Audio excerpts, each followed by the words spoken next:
Well, okay, with that starting out, hello everyone. Welcome to Metal Cup Splat Zones edition. I'm here, Jorian, and I'm with Half. Say hi, Half. Hola, hola everyone.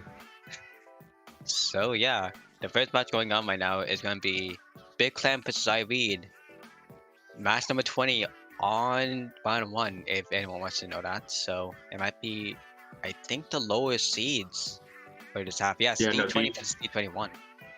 this should be a really even matchup if the seeds are correct, which I'm guessing they are. This should be a really exciting round one matchup, for sure. Def- yeah, definitely. Being this with the lower seed, with seed number 20, like for Big Time and Ivita never been in really a tournament for a while. I think the last time they ever played them was maybe like Low Wink back in Yeah, maybe October. But otherwise, they were in Ludi. But at the same time, yeah. Big Time was that as well. I'm excited to see them come back, and also I'm excited to see maybe like three slashers on this map, humpback zone. That's gonna be so amazing. Maybe arrow Oh, spray, but let's go. Game one, well, round one, first game Minnow Cup Splat Zones edition. yeah. And with that, yeah, like you said, some Blackstone Humpback. Why not you say about the weapons? Okay, we have a Flingza out here, and a Dynamo, and a Forge Pro. Okay. So we will be seeing a bunch of Booyahs, probably from the Dynamo, and we will be also seeing a bunch of bombs from the Junior on the other side. Oh yeah, definitely. Both of the units does have set for double bomb, but for both ends they do have double Fabuya, but the tri-structure on the side of Irida, they do have a little bit of pain from there. But Fling just has missile spam, so that would help a lot. Yeah, I expect every set to have a Junior, at least one Junior. And we see already Big Clan, Ear Raid, pushing up, getting two down, with one down on their side, but still Big Clan somehow has the zone. But now it is taken over by E Raid as they furthermore their like offense. Yeah, Irida mostly was focusing on the kills for the first half, trying to lock up Big Time. With this, successfully worked, but now for the end, basically Big Time is trying to stock off and actually go for the kills now. And we can see on the way, Big Time versus Goose. Goose was out. Yeah, we see all the armor being popped late, but we just have Big Clan right there use all their specials, basically take back the zone and wipe out everyone. Now we have E-Raid with two specials online, and see if they can get maybe an armor, but their Junior's front leg right now. Oh, and the Junior goes down. Yeah, with the Forge going down as well, the Breeder coming out, there will not be enough to capture zone. With actually one person, the Arc Shot going down on side Big Time. They still holding on with Goose trying to solo actually carry the cam, and they actually carried the zone for a little bit of a second. So that's actually continuing again, going down to maybe killing the penalty off. I mean, this try is humpback zone, so obviously this try is going to do amazing well. As they're shucking underneath, and Big Clan again using specials to easily cap zone. But now they get the Junior taken out, and it looks like it's going to be back in ear raid controls. As they armor up and try to push back and take their control. Yeah, and I just said earlier, actually, this is actually a pretty close match going into game one. We can see that every time that one side from each team is going down, mostly the juniors are training up a lot, though. That's the main thing on this. So none of them are really able to pull up any armor unless they do special coordination, which we can see right now. Ivita actually pulls up, but it's a trail up on the Booyah on the side of Big Time. And Big Time actually capstone with only 3 down now. That was a good bubble by the Forge, taking out their Slayer, letting them get control, and then we have a jump out. And I'm guessing we're going to see 3 more specials come out, so I'm guessing E-Raid's going to take the lead here, and they're going to do it. But we already have a Booyah Bomb online from the Dynamo, and they took the lead. So we should see, oh, there's 2 down on E-Raid, and that should be Big Clam zone in about like 5 seconds right here.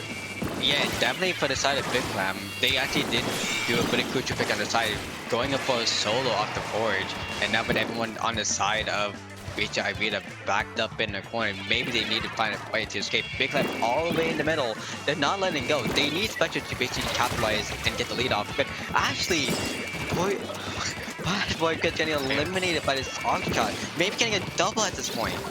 Can they get a triple? Oh no, but I think Big Clam's doing really good well of organizing their specials while you're ready to try to go in singular. But I think Big Clam is doing the better so far this matchup. And with the Octo Shot, already with 8 kills, and the Junior already with 8, and this looks like it's going to be Big Clam's match unless Earaid pulls off a special push. Yeah, Big Time definitely have just a really good coordination, but on the side of Ivita, they actually come in last second, actually throwing in all the bombs they can and pulling up all the specials they can. And right now, that's 2 down inside of Big Time, 1 jumping out, and Ivita actually captures zone. But mostly Big Time now, just securing all the way back to the base. But for Ivita, they need to pin so much and not maybe focus the kills. They need to get specials as much as possible. Oh, that's a good trade out of the Fling Zone. You know, 3 specials online for Big Clam, and they're the 3 most important right now. We have armor going up in a Booyah Bomb probably on zone. Oh, there's an armor back for ear raid, you know. I think Big Clam's gonna take the zone here. And we see the Booyah Bomb come out, push the Dynamo back, and it looks like the zone is captured by Big Clam. Yeah, but it may just traded back off to the side of Vita. Vita putting up their own Booyah Bomb, but not aiming for the 10 missions, which is going to be a crucial pin for the side of Big Time. But actually, Vita still got the zone, but Big Time actually, it's really close. They're on the toes right now, and actually, the Junior going down, a crucial pick for pin. Yeah, that Junior is gonna hurt Big Clam a little bit. But here we have a Booyah Bomb fold, and the Octa Shot is still in there, trying to look for pick. Oh, there's 2 down on ear raid. Oh, then the Dynamo forces a Booyah here, and they're going to use it, and looks like Ear Raid is just going to be their last hope of trying to keep zone and force it in the overtime. As 2 go down on Ear Raid. Yeah, 2 going down, the bubble's not even popped off. It's much above to even pay. But 3 down, that would be basically it, and Big Time will be getting the 4th point. Yeah, no, I really liked a Big Clam's special coordination. They always had an Inkjet, a Junior, and a Booyah Bomb coming in line. And even if they didn't get in or they wiped, they at least capped the zone so they added penalty points to Ear Raid's push. Yes, definitely that's definitely agreeable, and that's definitely seen. And definitely just a big shout out for the Arctron getting 11 KA, 5 injured, but the Junior getting 11, the top of the lobby, but having 7 armors as well. So assist got right there that actually helped the team a lot and pushing into the zone. Yeah, Big Clam just annoyed the Dynamo. The Dynamo never really got a push up. They sat in back of zone, and they were not a threat that whole entire game. So I think if they annoy, I don't think we'll see a Dynamo on this map. Oh, we have a substitution coming in though. But I think if there's a backline, you need to especially on this map, if there's a backline on the top middle part, you just need to annoy them. You should be able to get zone by getting picked from the other members. How much to bet is Sniper or Hydra? I think there'll be a custom Splat link because we saw that last game from Big Clam. I think there'll be maybe like a Splash here or a K-Gal even from the Octoshot last game. That would make sense because of the pinning power in there, and since it's not a flat end map like Comeback was, there's like you said the middle where all the snipers or the heavy Spanish would be. There's really no way to paint that top, which is going to be pretty much kind of crucial. Even though like the paint on the bottom can capitalize the whole zone. If you have the top, you should be fine. You should definitely be fine in capping the zone to that side if you have the top paint. So yeah. Seeing the splash would actually help a lot, but having the K-Gal would definitely have much more spacing and more Booyah spam. Unless that meta changed that recently. Yeah, no, I actually expect a double armor from Big Clam here, plus the Gal, so it gives the Gal enough paint to slay and maybe just get good RNG to just keep Ear Raid out of this fight, and they'll always have paint for the zone if they go double armor. Oh yeah. Okay. But actually, saying about the double armor though, the Tri and the Junior, that's actually going to be really interesting if Ivita actually pulls that off, because Big Clam can actually that could be a good counter against Big Clam. Yeah, agreed. Especially if they're Gal, they're just going to throw bombs at the wall and the Gal's not be able to move at all. And we have the same comp from Big Clam, and we have a ball point from that's Ear Raid. I like their comp, their uniqueness. We have a roller, a ball point that's really unique. Plus defense are really good on this map to get back in the mid. Also Solo Slasher, that's a big change on the side of Ivita that actually does help on pitting against the heavy spotting on top, which we do see from Big Clam, once again like you said. But again, the flames are coming back as well, Missile Spam is coming out, the Inkjet coming out, and the June coming out again. But for Ivita, they do have more range potential this time to counter and mostly just maybe try to ledge farm. Yeah, no, I think this Flings is going to do really well here because they're going to know the ball point if they ever get set up on top. And I think it'll just be easy from there if Big Clam does what they did last game against specials and move it. Yeah, and I'm just thinking right now that is possible. The June going down by the side of the Arcshot, they're getting a triple, I think, right there, and they will be capping the zone. Yeah, that's a really good triple off shot, kind of snuck in while the junior is focusing on their flat. And now we have a Flingza and Splatling going to be sitting up top, and let's see what a big ear raid can do here. They're just annoy and get the Splatling down from there. Yeah, Irita actually coming three specials on lock, but the Danger coming down, they're trying to kill it off. The Flames are going down in that sense, and actually the Junior getting the arc shot, the crucial pick there, maybe getting a third, but they do cap the zone though, so that's actually a really crucial time to do it right now. But Goose, we can see trying to go a little bit of overtime, and that might be the death of him, but as of right now, it's all based on specials. Yeah, no, I'm really curious about this Splat roll. I mean, I've never seen a Splat roll, maybe since the first time I played Blowing, which was like September in 2020. So, like, I'm really curious how they do. It looks like they're doing not as good here, but they're just, oh, and never mind. The roller just gets a double. As I'm saying, they're not doing good. Oh, and their roller's pushing to their flat right now. Ear raid has control. They're gonna get lead here, and the Splatling has to force it back off. Yeah, and definitely, again, it might have been the death of them, but it didn't work out well and actually trade up for the advantage. But we did see a bit earlier that actually Doctor tried to do a little bit of a flank, and the Druid did actually kill it off with the support of the Ruler. But as of right now, still, it looked like actually the Goose actually did play it off, and actually it's getting killed on the Slosher. He actually nicked their base, and now the Ruler as well. They're just capitalizing over their base now. I know. No. Big Clan has to make a one push. They're forcing missiles. I mean, looks like Erie's gonna take this game pretty handily. Yeah, I really like that Slosher roller because they can just sit on ledge and just be ledge campers and really annoy Big Clan there.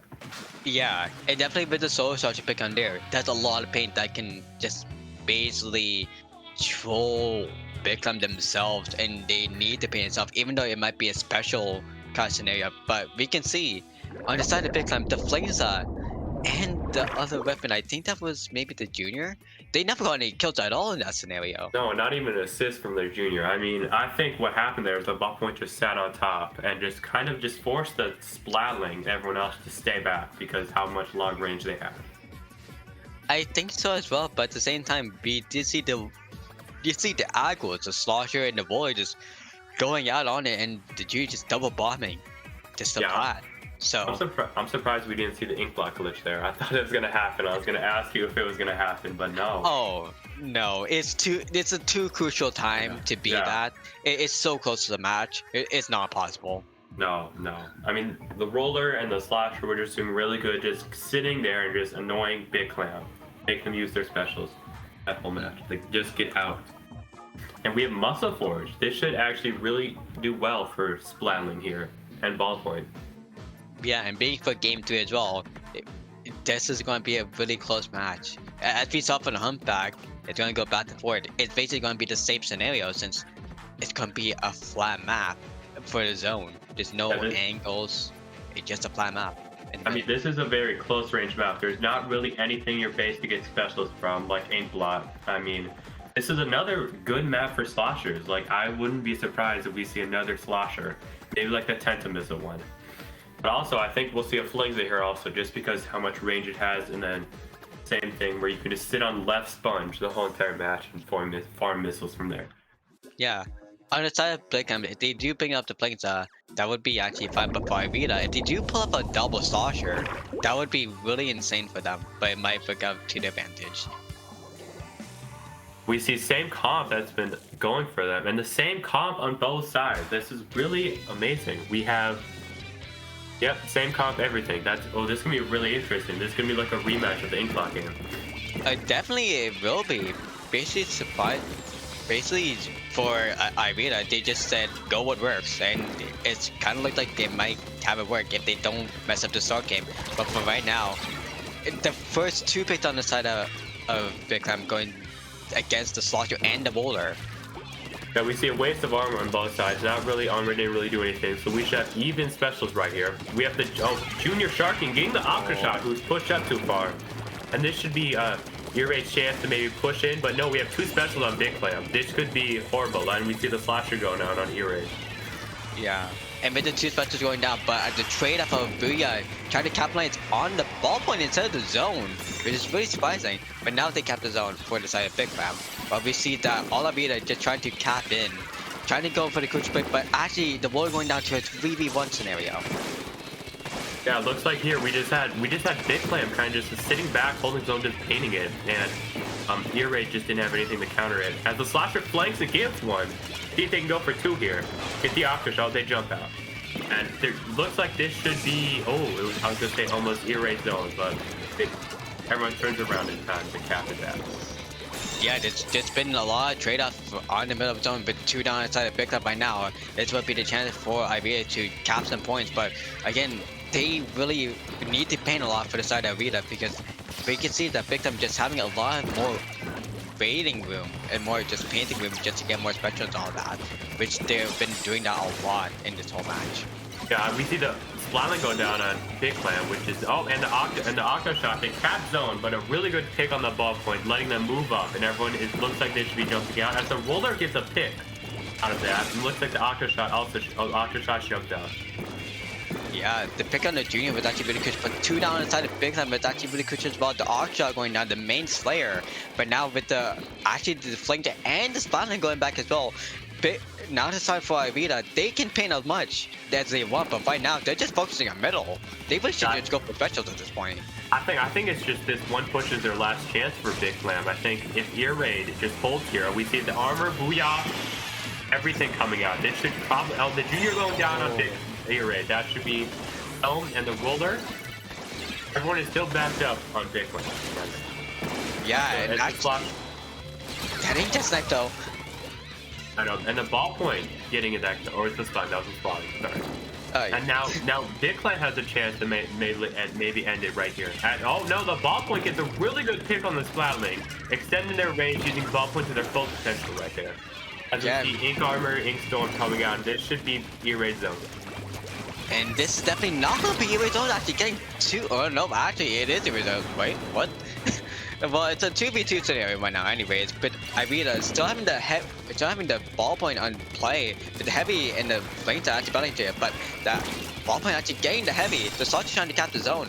Maybe the Salty going to be battling Junior on the sponge area.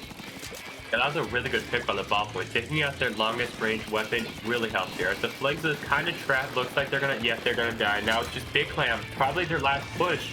Even though I said that earlier, they still capped. This is probably gonna be their last push of the game with special coordination right here. Yeah, but remember, there is 1 minute 20 seconds left, so anything can happen. Splashdown wasn't really enough at the right place. If it was at the Booyah spot, they would have actually capped the zone once again, but with them jumping back, Big Clam will be able to cap the zone once again with a penalty of 37 and below now.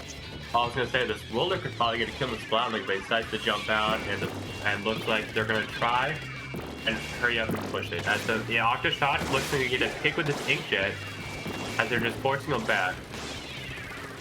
No pick yet, but the rain is coming out. Here comes Burst Crush, Armor. Oh, and the Octoshot goes down on Big Clam. This is Ear Raid zone. And it looks like everyone's gonna be jumping out, or no, everyone's gonna die on Big Clam. It looks like this is their last push ever. Like, yeah. I'm serious this time. Yeah, the survival of the fittest happened on that single time. Ivita actually did a waiting game, and that actually worked out really well for them.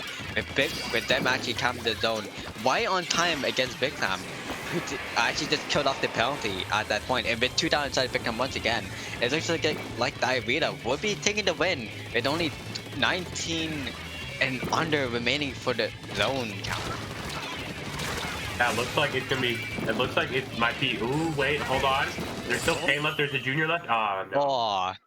Man, that was a close game. I really liked the roller pick on that first, like that ink blot in this game. It really switched up on Big Clam's tempo and just made them focus on something else, especially with Ninja Squid. Oh yeah, definitely did. And also, yeah, the cruiser. Okay, yeah, definitely the cruiser change of the roller in the last 2 games has been really good. With this time the roller having a 13 KA, well, with having like 8 splashdowns in that, or was that 5? Probably 5. I don't think you get 8 splashdowns in a roller with a game unless you're running like 2 rank specialty. Yeah. But no, I really like their count change. Like they realized from the humpback game, like maybe we need to play a little bit more aggro since if the Octoshot's dealing with us so hard and they're causing us the most trouble, let's just play aggro to counter the Octoshot. And it looked like that just worked because Big Clan had no other opportunity to push it if their Octoshot went down. Yep, and that definitely put up a lot of strategy on the side of Irina, and they did actually put up, as seen for the last two games.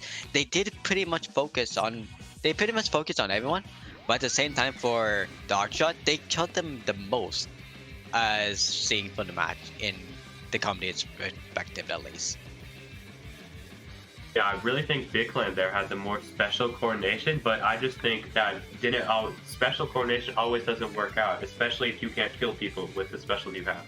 So I think that's why E-Raid won that game, won the set. Yep, and definitely paid in potential as well. A mini reverse sweep. I don't know.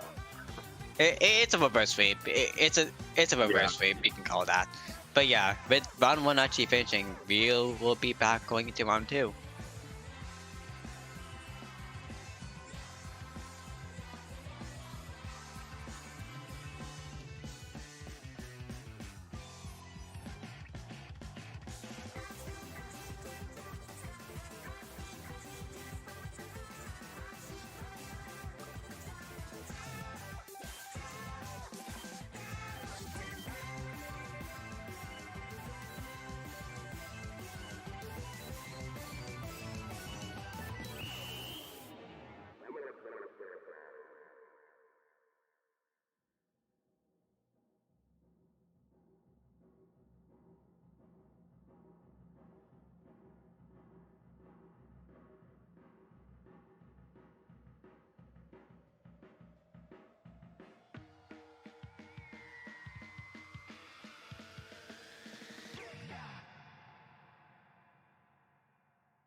And welcome back to Minnow Cup Round 2.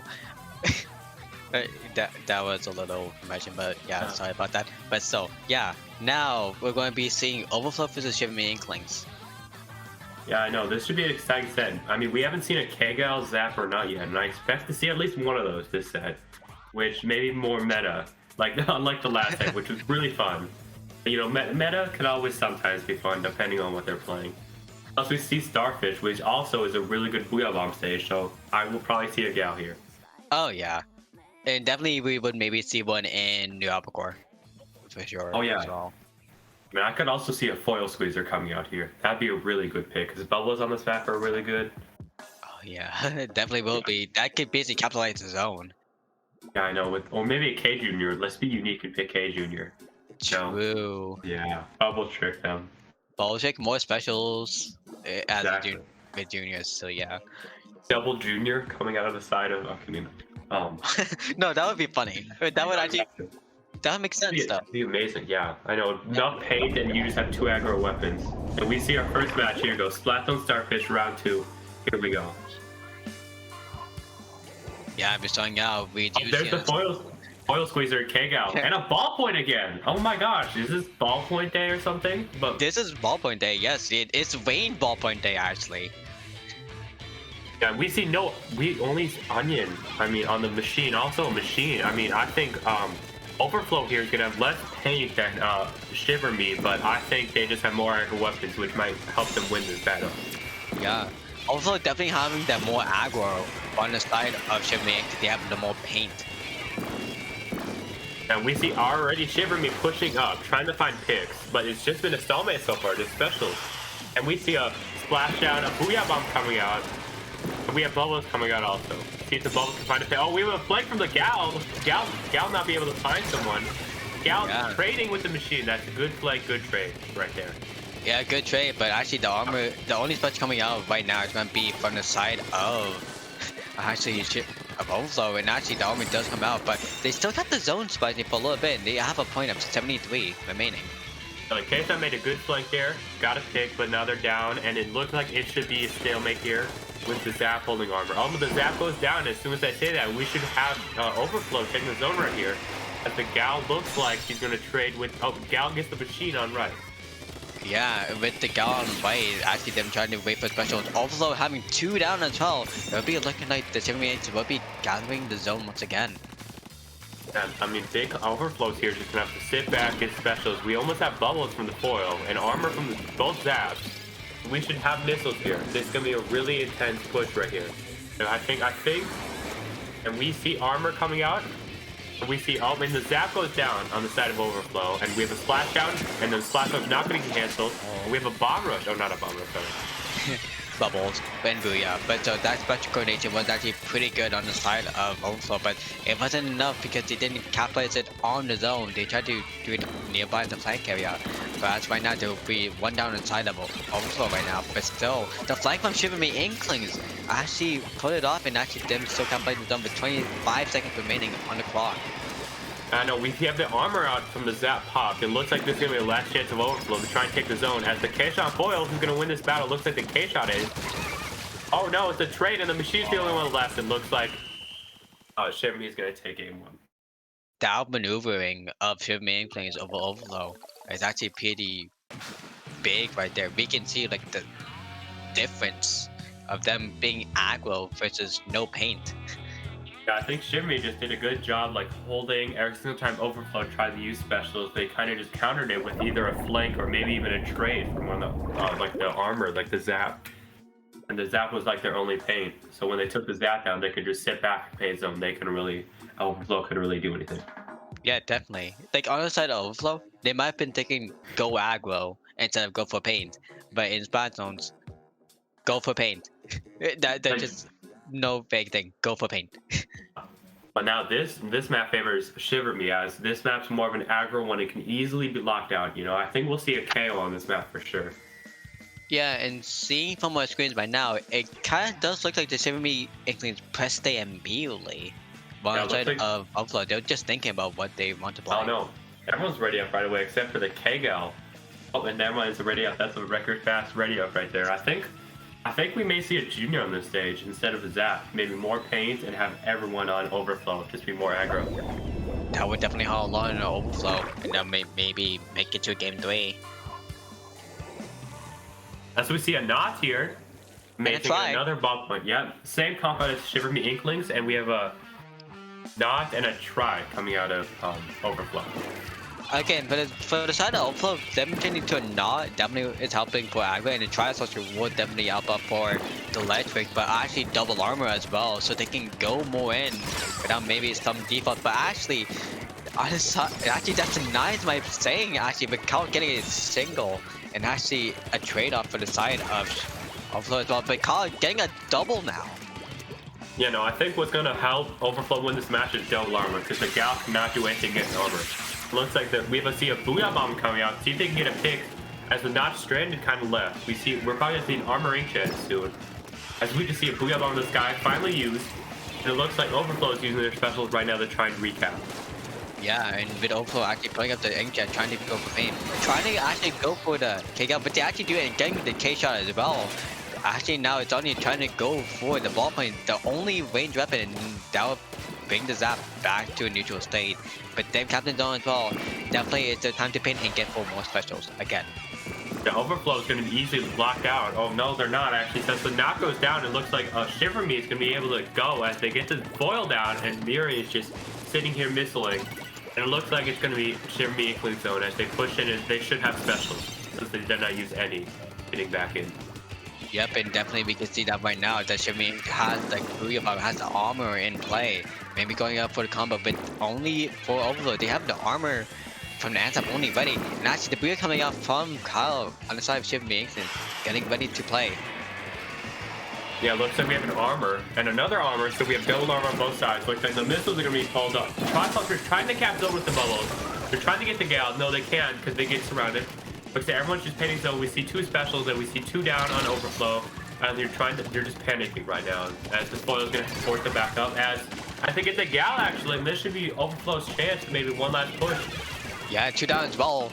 That actually is a really big advantage on the side of Overflow to actually cap the zone. Right now, just always bombed, but actually they do cap the zone either way. With the K-Shot and K-Gal actually needing to surrender and fall back. The other team is meeting up in the ends up and pulling off the missiles as well. Definitely will be calling for Overflow to come back and actually flank back to the base. And these bubbles are going to get shredded here, except they're pulling on right stack, making Shiver Me back up. As we just see a Gal and Zap sitting on their staff, trying to wait for everything, every special to come back. As they're trying to contest zone, as we see an Inkjet pulled actually. Oh, the trade on the side. That trade on the side would be a little bit of a crucial as we see right now, but actually Overflow capturing the zone once again. Capturing the zone for a 3rd time now in that little bit of a pick. But actually the Nog trying to go for the ball point at the last point, but actually failing. This ball point's doing a really good job keeping their space as they're pushed up on left side. Looks like this try is trying to get them, they're flanking them, and they're down. There's 2 down to Shiver Me, 1 on Overflow. It looks like Overflow should get the zone right here. Oh, with the 3 down as well now because it's a bubble combo with the tri-structure. Almost getting the 4th one at a jump. Actually now it's time for Overflow to actually secure the zone, but the knock right now would be a really crucial pick on the side of Shiver Me and to fit the tri-structure down as well. That'll be one of the armors going down in despair. Yeah, Overflow is just backing them right now, trying to get specials for when they use the push in. It looks like the foil's getting rushed, getting the ends out, and this should be, and the Booyah Bomb coming out from the Gal.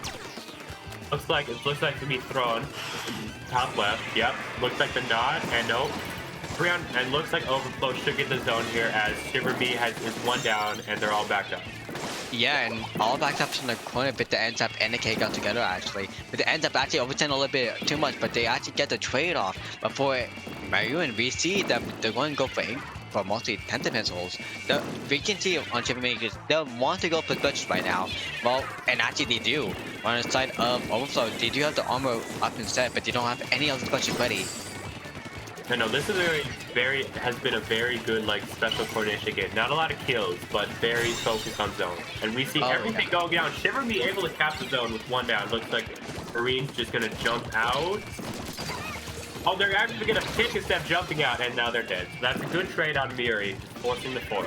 Now they have a little less pain on the side of Overflow. Actually, able to get a pick on the ball point. This should help Overflow push up now with 2 specials in the inkjet. This should be Overflow's game right here. Yeah, but again, the Booyah and the actual armor coming out as well. We are going in for the sneak once again. If they actually capture the zone, that'll be it. But actually, Overflow in the last second capping the zone over on the point section and getting 3 down on the side of Chip England. That would be 1-1.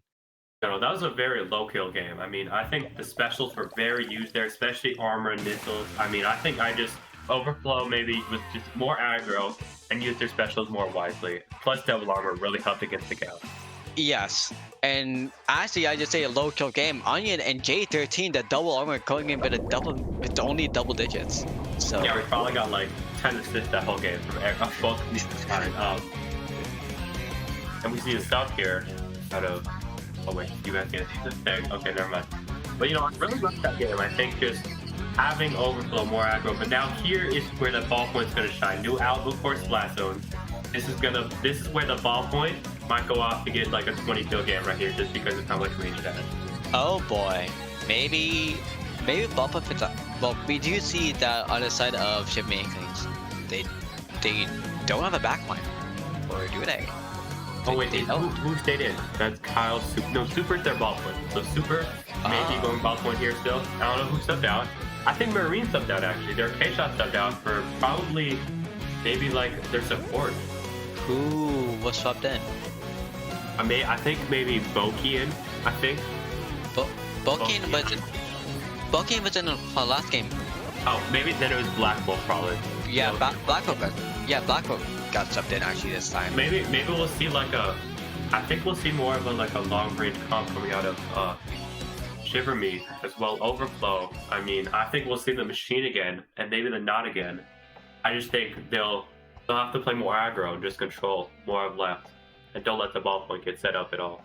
Yeah, but as we see from so far, like we might expect the usual of Kyle playing the K-Gal and Super playing the Junior. Oh no, yeah, Zap. This is gonna be like the last game where it's a very low kill game and more special oriented because New Albacore is so big where you can't really get kills. You don't run into a lot of people unless you're going for zone here. So I think it'll be in like the last game, more specials, more Booyah Bombs, and Booyah Bombs and bubbles are really gonna help on this stage. I can't wait for the bomb spam to come out and mind the game. Is there K Junior coming out now?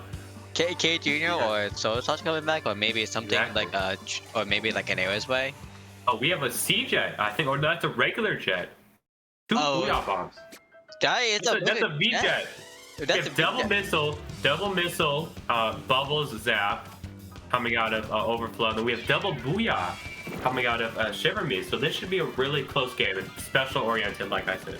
Yeah, so actually, the double Booyah and Wayne versus double missile and bubbles. This is actually going to be. This is a close match for sure because with both specials either way, they can both cap the zone and both can go for paint. But one is more aim focused, while one is just RNG on where to paint. Yeah, I really like the uniqueness of weapons we've seen today, like ballpoint, roller, and now with V-Jet. This should give me a really interesting turn if you see unique weapons like this. As the bubbles are pulled out, and we see everything going down at Shiver Me as the raid is used, and the ballpoint is backing up. And it looks like they're just gonna sit there and wait for their team to come back and hopefully maybe finding a pick. As Overflow is just sitting in zone waiting for Shiver Me the challenge now. Yeah, a hard and crucial triple coming out of actually Overflow for the first half of the game, going down to 60 at the time of left. Both armors being ready, and the Booyah actually coming out now, and the armor coming out as well. The timing of actually Overflow pulling up the armor is actually really good, still holding up the zone. And we see this ballpoint here trying to put in work, trying to kill one right class. As the zap goes down and Overflow, there should be a Shiver Me cap right here. Oh, never mind. As the jet is able to kill someone at close range, and this is still Overflow zone. As the jet is jumping around trying to dodge ballpoint's shot. As the foil goes down in this should be again. Oh no, man, the Jet is putting in work. Man, this Jet is really good at aiming right now. As again, like, hopefully this should be Shiver Me Inkling zone right here. Yeah, the Jet is having like no time to step up and go to sleep. The Jet is actually playing full force right now and actually going in. And it's still alive and actually, was that a quad that they pulled off? I think that was a triple, but I think this should be game right here unless Shiver Me does. Yeah. Oh my gosh, that is game. Well, That Jet really did really good work on bridge and just sat there and jumped around, was playing like dodgeball, but in Splat 2. dodgeball. Yeah, Dodgeball. dodge burst, dodge bomb. Exactly. And this Jet here, top fragging, 6 kills. Amazing. God. On the West for the Jet, but for the K Pro and for the not, for the ball player as well on Shiver Me Inklings, they had 0 kills for both ends as well. So yeah, on West with the double missile and the V Jet just popping off. Yeah, the missiles did really good on the stage. It can move everyone back and it can easily cap zone. And while you can take positions like the Jet did, they could just sit with the missiles and just be a really good threat, especially with that toxic mist. Just annoying everyone and just making them retreat even more, which you want on this new albacore. Yeah, basically impossible to get out of there. It slows them down and not allowed to ink regen, and that actually makes them ink go lower. So yeah. And that's the second reverse sweep in a row. I mean, if we're gonna see reverse sweeps all day, I mean, this can be a really exciting Minnow Cup. It's an exciting stream for Minnow Cup, and definitely not commentator's curse at all. There's no such thing as commentator's curse in Splatoon. No. Don't worry about that. But yeah. For this match, Shiver Me Inklings actually got 1-2 against Overflow. The pickup with Novice Clams and Team name, guys, please.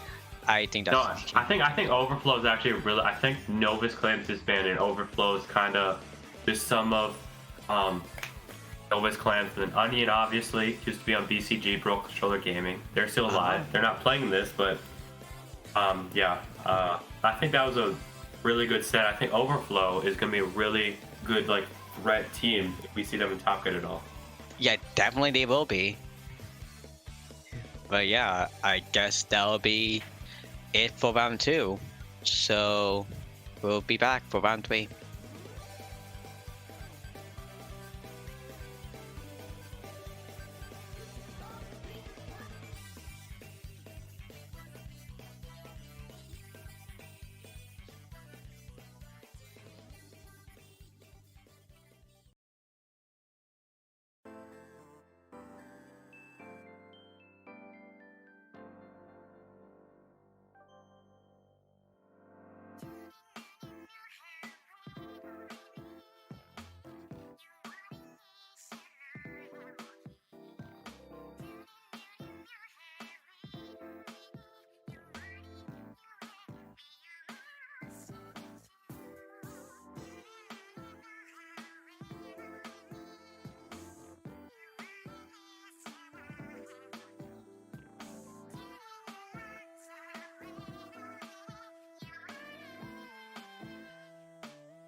Well, You can okay. start, by the way. You can start. Well, hey, Hav. Welcome to the stream once again, and welcome back to Minnow Cup.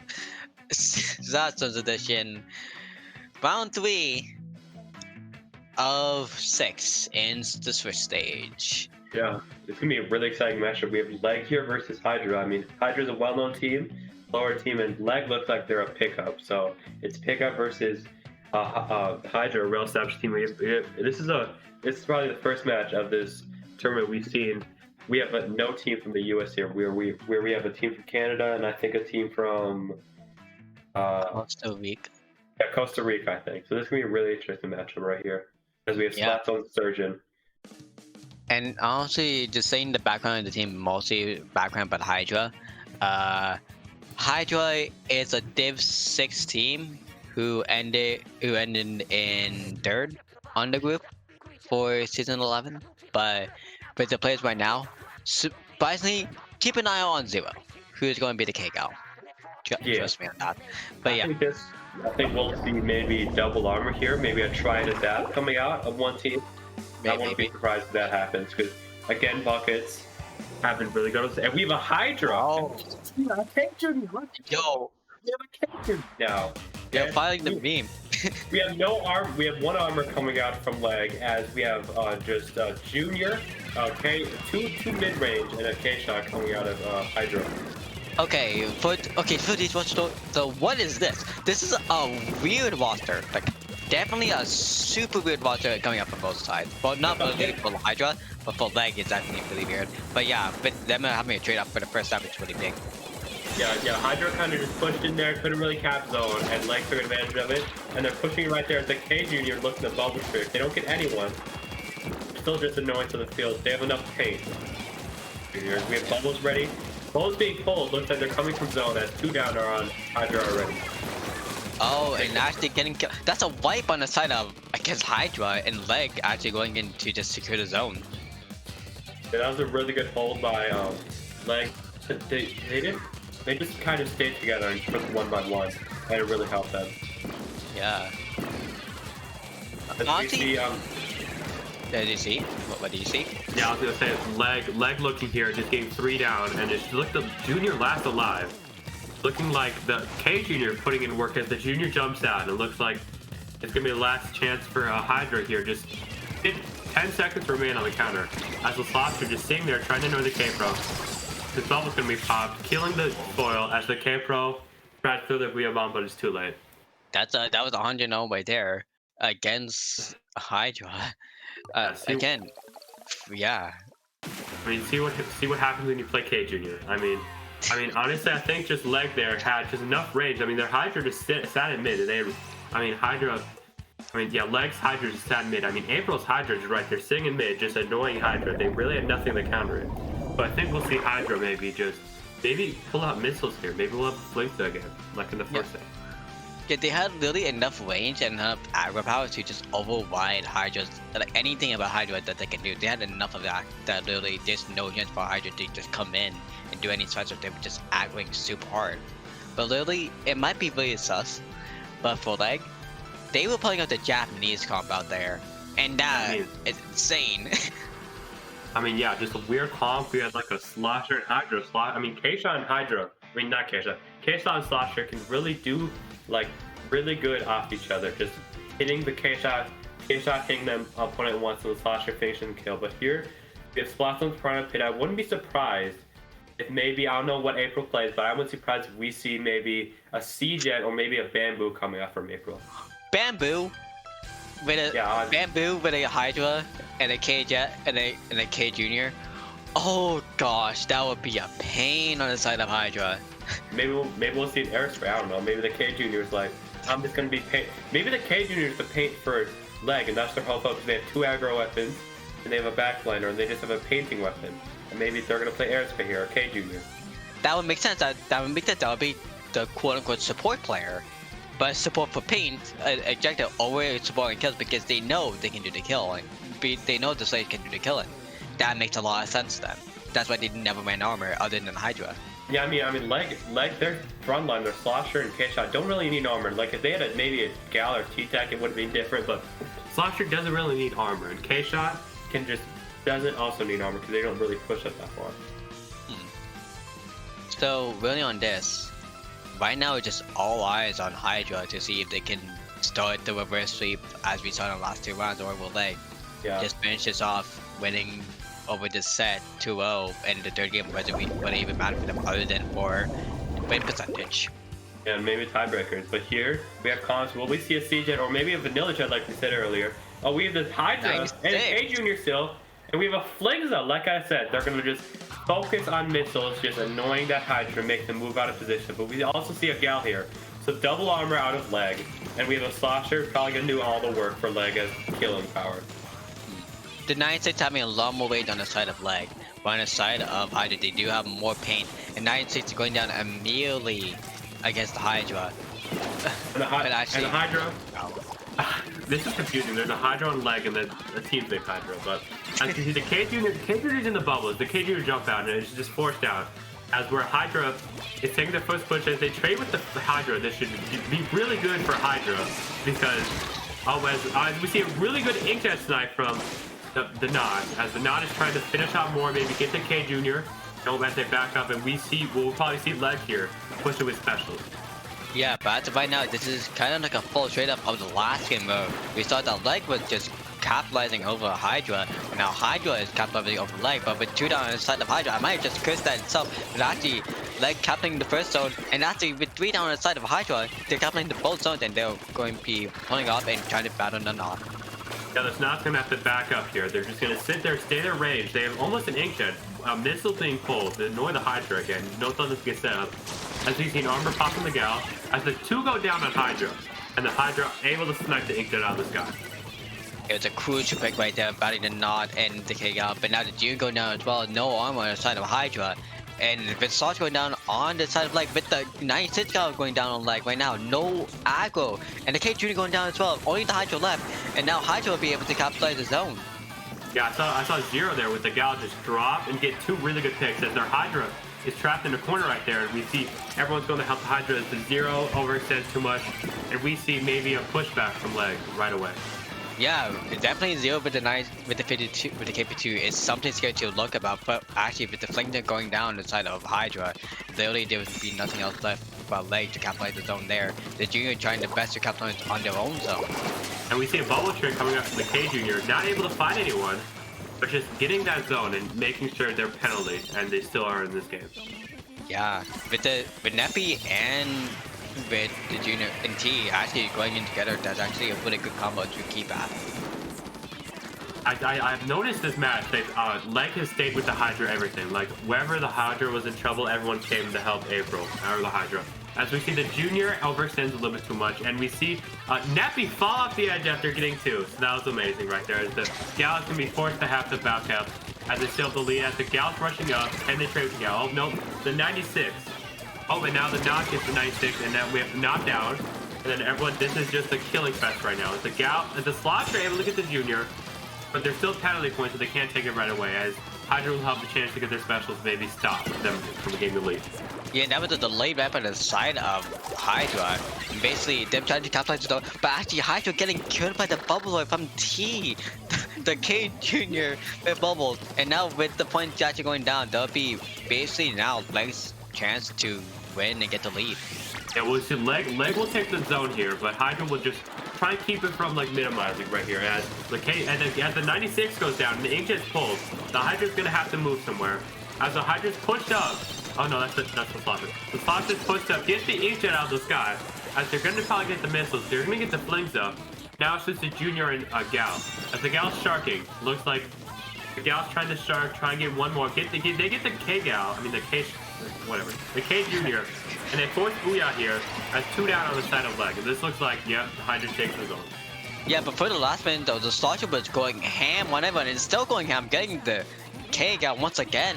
Basically just spreading around, trying to secure everything, and that's basically leading them to the bench. With the 96 going down, they really don't need to worry about that because we see Neppy, the Slosher, still alive and just spinning as much as possible. Them trying to kill them off, but trying to capitalize zone as well. They've been finally able to capitalize the zone, but again, they need to get the crucial picks of Neppy and the K Junior T. I mean, yeah, you need to kill Neppy here with 17 KA. And as soon as I say that, Zero is able to take their main person out as Zero overextends and the Hydra is able to take care of it. As we see a Splatling 1v1 right here, not versus Hydra. As the Hydra's probably gonna jump out here. As yeah, but running away. No. They use their armor a little bit too early. As the not able to get 2, and they're 3 down as the bubbles are used. So Leg right here will have to get specials right away and push in right away, which I think they will do really good. But except Hydra actually has 2 specials online and they use them right away. Again, it's now on the it's all on special pick and see if anyone can capitalize on the go. But the Inkjet getting 2 kills with the Inkjet itself. Neppy on the side right, and T just trying to get a bubbles himself, but having no one to support it. So basically with this will be a Hydra's point, and they actually take the lead. Yeah. I think they're not really good there. At the end, they got like the Hydra, they got the Slosher. They did really good picks. Plus on the left side, the Hydra and the 96 went down when Leg was trying to get specials. That really cost them the game right there. Yeah, definitely cost the game there, and as well, Neppy with an 18 KA, and honestly, shout out to Churu with 14 KA, but mainly though Neppy 18 KA on a Slosher. They are the threat to Hydra that they focused on at the end, and that definitely gave them the win there. Yeah, no, I wouldn't be surprised if maybe Hydra runs double arm here, just because, I mean, getting kills doesn't mean you win, especially in Splat zones. You can like pop off, but if you don't have the zone, you don't get any points from that. And they didn't have, I mean, I just think that one match, that what hurt them, Leg did have, I don't know, they just didn't have pushing, because like the Slosher was their only pushing weapon. And when the Slosher went down, I mean, the Slosher didn't go down a lot, but when they went down, they all just kind of backed up, and Hydra was able to take in with their really aggressive weapons. As we already see Leg here is already ready up, and Hydra looks like they're all changing. Yeah, honestly, for Leg, They had like some of the pressure path they had a Slosher and a K Junior. They weren't just coordinated because again that was a 2-zone map compared to Surge Shipyard being a one zone map. And as we're seeing from now with Antro V game being game 3, it's a 1-zone map once again, but it's a bigger zone. Yeah, I agree. I mean, Ancho here, it's gonna be. I wouldn't be surprised if we seen airspace at K Junior. I mean, they had to paint that round, but I wouldn't be surprised right here as we see the K Junior still and the K shot being switched. As we have basically the same comp from game 1 on both sides right here. As we see a Flingza, and we see the K shot on Michiru again. Yeah, actually, no. Mitchell changing back. It'll be definitely more paint potential, but less armor this time because the Hydra's gonna be the only armor once again. But on the side of Hydra, them having again the K Gal, the Junior, the Flingza, and the Nod. The Nod would be like a crucial pick there. The K for the 2 as well, crucial pick, and they immediately kill over on the Nod with the Slosher turning off as well. Yeah, I'm really interested in not running Aggressor. I think this will really help deal with the Slosher, and every single time the Hydra armors, they're gonna probably kill the Slosher and probably get trade at least. Yeah, and honestly, as well, the Flingza Wall is a really random pick on this map. Yeah, no, this Flingza can just sit. I like Flingza on this map. You can just sit back and just spam missiles and be an annoyance to the other team. As long as your team doesn't go down, like what they're doing right now, they're just sitting on their fan and just annoying them the whole entire time. It's the Slosher able to get 2, and here comes a leg as Junior and Foil are forced to back up. As the Junior forces a trade between the K-Shot, which is a good trade. Yeah, that's like 2 kills on the Slosher getting the 2 kills here, but for right now, with the Flingza actually coming back out to help of the support of his own team called Hydra, they would be able to capture someone once again. The Hydra having the armor ready with the bubbles ready. They're going to try to go for a combo. You know, I think this Flings is doing a really good job just staying back. They're kind of like the backliner right now. They're just letting their team push up. They have trust in their team that they can hold it while they stay back. And we see the HF holding out. The HF's going to get canceled right away. As we see probably Leg going to take the zone immediately. Yeah, that was a little bit long, to be honest. I just said the Junior is going to jump back. Looks like the K Junior is going to bubble trick into their plan. It's a good call. Just enough time because, yeah, it didn't happen. But so, yeah, overtension from the Slosher and from everyone from Leg actually. They all overtended and actually gave Hydra just 3 points in the zone. Yeah, no, I think what's happening is Leg overextended too much, and just because they're aggro weapons, Hydra's able to counter that really well. As we see the Hydra pop armor right here. This should be Leg zone. Is everyone's back behind zone of Hydra? Looks like the armor's gonna be picked. The Leg's gonna cap the zone, but we have a flank from the K Junior. Looks like they're gonna get bubble tricking. Looks like they're gonna be able to get they get the Junior. That looks like they're gonna trade with the Gal. That's a good double. As the Hydra is gonna clean off that's the reverse sweep. I mean, not the sweep. That was the reverse swipe. Reverse sweep, exactly. Reverse swipe. Yeah, but actually, that was a double with the bubble, and then actually getting the triple at the end for the K Junior just in time. But yeah, as of right now, it looks like the Hydra is now the one that's in the back seat, literally back in the base, not able to do anything but 2 down on the side of Hydra. And once again, yeah, that's definitely saying that right now with that wipe, Leg, it just basically had nothing to lose right now. Yeah, this is what Leg did game 1. They got set up and they were able to control the entire time. The Slosher is able to force a trade, which is a really good trade. And we see the bubbles going on zone. Never mind. And looks like it's going to come down to the wire. They're going to cap zone. They forced it. They used Booyah a little bit. They should have maybe painted the zone instead of throwing a Booyah out there. But Leg is going to take a really close set, ending the reverse sweep trend. Yeah. If we're ending the reverse sweep trend, going 2-1 against Hydra, that's huge, honestly. It's really close.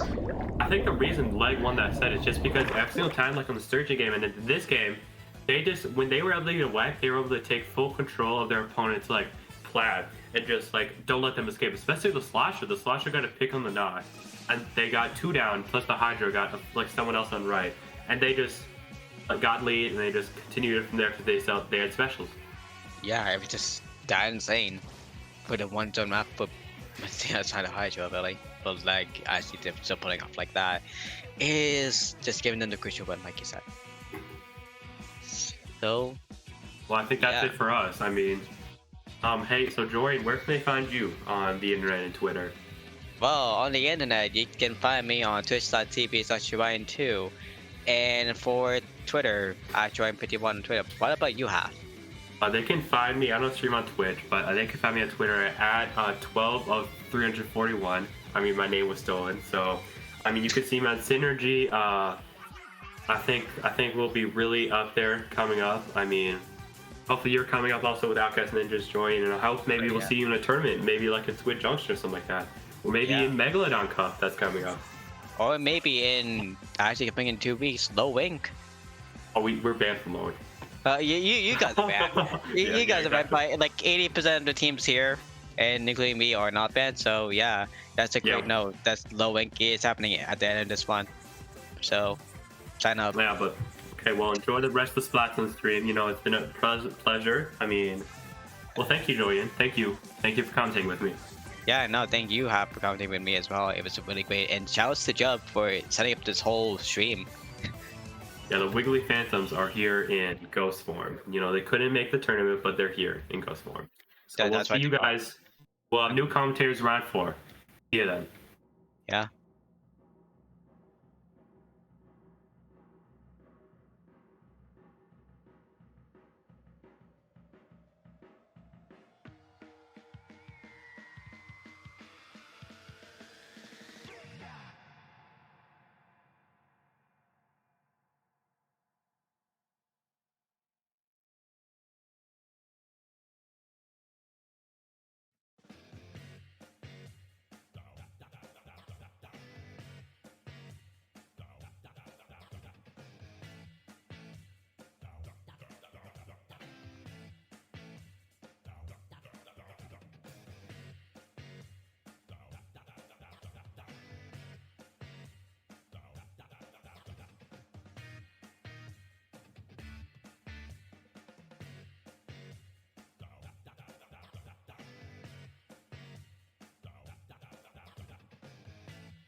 Hey everybody, welcome back to Minnow Cup.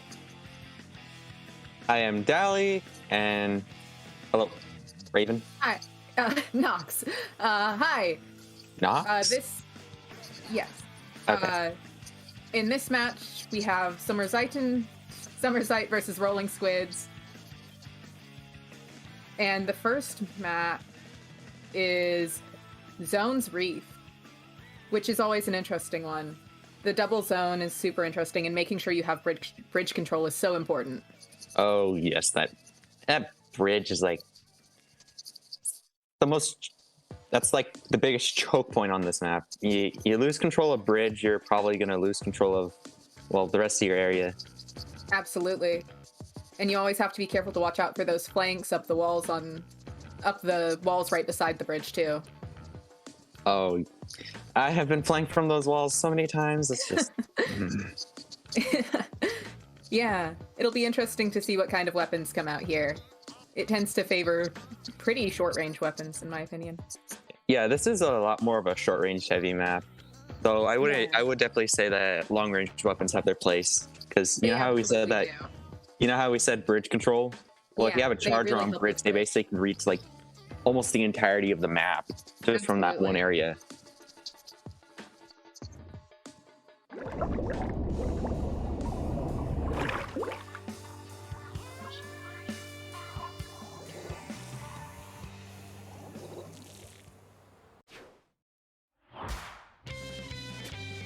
Okay, and there's only one charger, and that charger's on the side of Rolling Squids.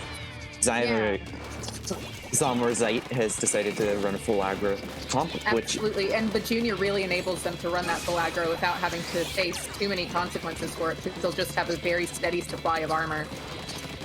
yeah, armor just it'll keep your teammates alive for so long. Give them Yeah. immunity frames when If broken. the 52 is down on the side of Rolling Squids, really allowing Summerzite to potentially move in and get a lot of control, but the Charger is just getting some great picks here. Ooh. Yeah, one pick from a charger can definitely swing the tide of this match, though it's only the beginning. Yeah, As you can see, absolutely. man. Ooh, that was a pretty clutch 1v1 by the Squeezer. Yeah, really nice 1v1 from the Squeezer there, and the Squeezer's going to be and the Squeezer has bubbles ready, and they're just popping them out and hoping to get somebody with the quick pop here, probably. Not quite finding anyone, but taking up a lot of space control there with that. Yeah, if a special is expended for control, then it's doing its job. You don't always have to get a pick to Absolutely. make a play. Sometimes getting control of objective means a lot more than getting a kill. Absolutely. And we're seeing Check out- Booyah coming out from the K-Pro, and the Slosher just really up here trying to get this Charger to move away.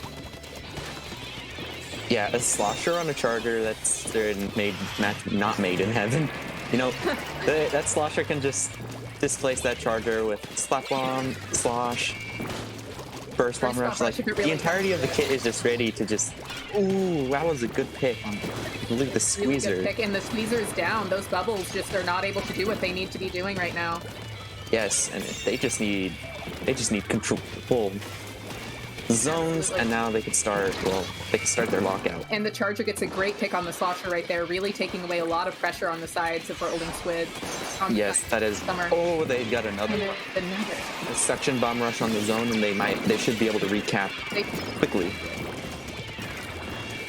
But the junior is really just applying some bomb pressure and just trying to keep zones neutral to the best of their ability. Not quite able to manage it though. Yeah, that's unfortunate. So this charger, they need to get some control over that bridge. Absolutely.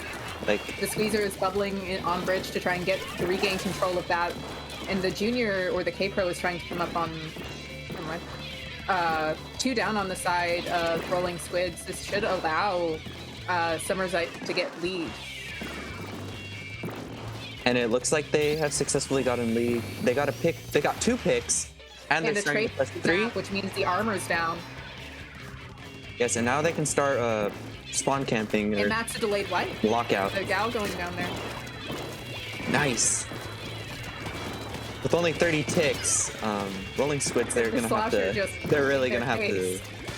they're really gonna have to do something. They can't feed into that slosher because the last thing you want to do is you just want to drop and feed. I know it's the last minute, and but they do manage to recap with the Squeezer's bubble stitch then.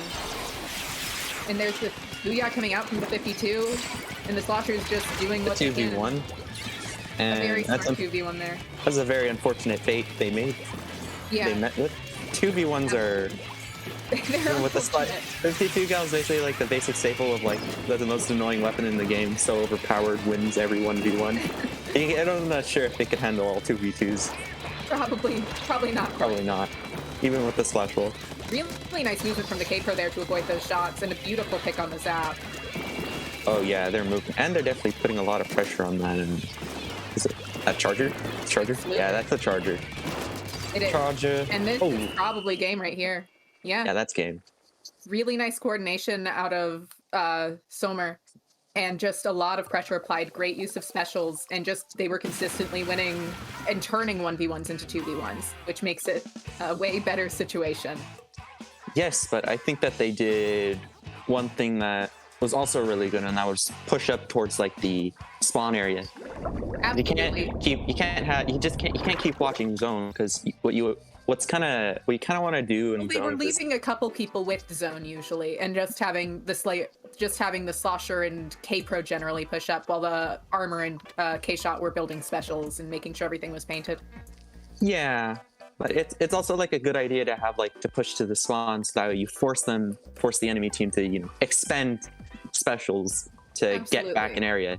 That way they have to expend more specials to get back zone. Next up is Snapper Canal, which is sure an annoying zone to cap. Oh yes. Just it's so hard to paint. It shouldn't be. It's so small. It should be easy. But that unpaintable pillar in the top of that pillar being unpaintable in mid is always a bit of a problem. I don't think it's a pillar. I think it's a wall. Well, okay. But there is a pillar in mid. The wall and pillar are annoying. You have to basically like throw your material. You have to throw shots over, or you have to slide to the other side. Absolutely, Just paint the wall, you know. Yeah. Why would you have to paint the wall? You have to paint the zone, not the wall. The wall doesn't count towards zone. Yeah. And the Charger might go E-Leader here, which would be interesting to see, just because this map is really good for rain, and E-Leader can reach nearly everywhere on Snapper. oh yes, you just sit on that snipe. You can just watch everything. When the time is right, you can push over to mid, stand on that wall. You'll be fine for a majority of the match, so long as you're hitting your shots. Not getting flanked. You're not getting flanked. That's always painful for me. Flanks.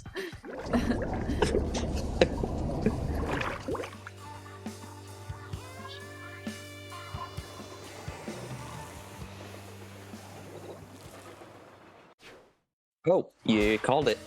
You have an E-Leader.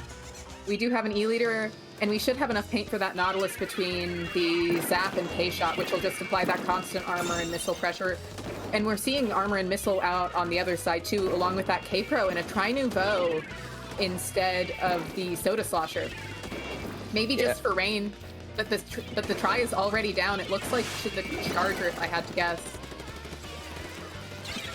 Yeah, I didn't quite see what happened to that Trivo. But Trivo, interesting kit. Tri-Slosher can be really good at punishing the bad plays that Absolutely. Rolling Squids makes. Yeah. And the So long as K-Pro they play a bit patient. in a 2v1 here, which is probably not going to end well. Yeah, They're definitely not living going to end well, and they're very stuck in ink. Yeah. Couldn't get out. This map is so easy to just get trapped in weird spots on. Nice pick from the K-Shot there. Getting rid of that Nautilus, it takes away a lot of aggression for Rolling Squids. Yes, and look at that. They got caught up in another 2v1. Absolutely. Really nice They lost together from Rolling Squids there. Yeah, but Rolling Squids now needs to take objective, which I guess they lost, but Yeah. they still have decent lead. time. They've got time. They have time to build specials before going back in. They don't need to rush this. And they have the Try down. They just popped Inkjet and Storm, which gives them a lot of space to work with. And hopefully the Zap can just pop this armor and they can just tap zone right here. And they are able to do so. Now they gotta watch out for the K-Pros Yeah. Oh, that's unfortunate. The E-leader is doing their best to stay alive here, but they are getting pushed by that Tri-Slosher, and they're having to back way up. yes. And the Tri does get the K-shot there. That was a good pick on the Trace Slusher. It was. Oh. That was an unfortunate fate as well. Very unfortunate. I will point out that Rolling Squids is running 3 suction bombs, which on this map where you can just kind of hide bombs around so many little weird ledges is a pain to deal with. And it looks like they're holding on to lead just barely here thanks to that Zap's pick and then their ability to refocus on zone. Really nice. And that's 2 that was down. that was a solid double. Absolutely. They may have lost one, but they're effectively up 1 person. Absolutely. And the juniors just stuck back here, not really able to move in without the Slayers being up. Yeah, unfortunately, Junior's so short of range, bad RNG, and really only useful for paint and armor. Bomb. Yeah. It's unfortunate for the weapon, but it's still that Junior's still putting in a lot of work. Yeah, no, they're able to apply a ton of pressure. Important. Yeah. Armor is important, as much as I hate it. Very important. K-Shot just keeping the zone painted, getting that wonderful pick, and backing off, choosing not to die to the charger because they're so close to missiles, which is very smart. Not chasing. Yes. And the junior is pushing up in their street. And they just use it to displace their positioning on snipe. Tri-Slosher gets the solid pick.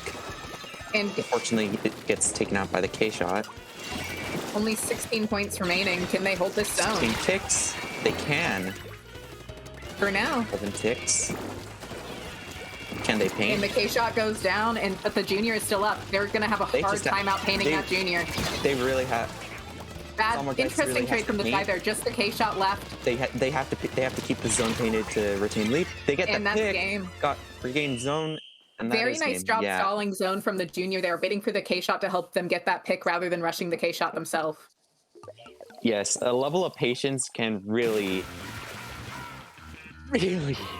decide a game. Absolutely. Just really great play from Summer Zayden, and I'm excited to see what happens in game 3.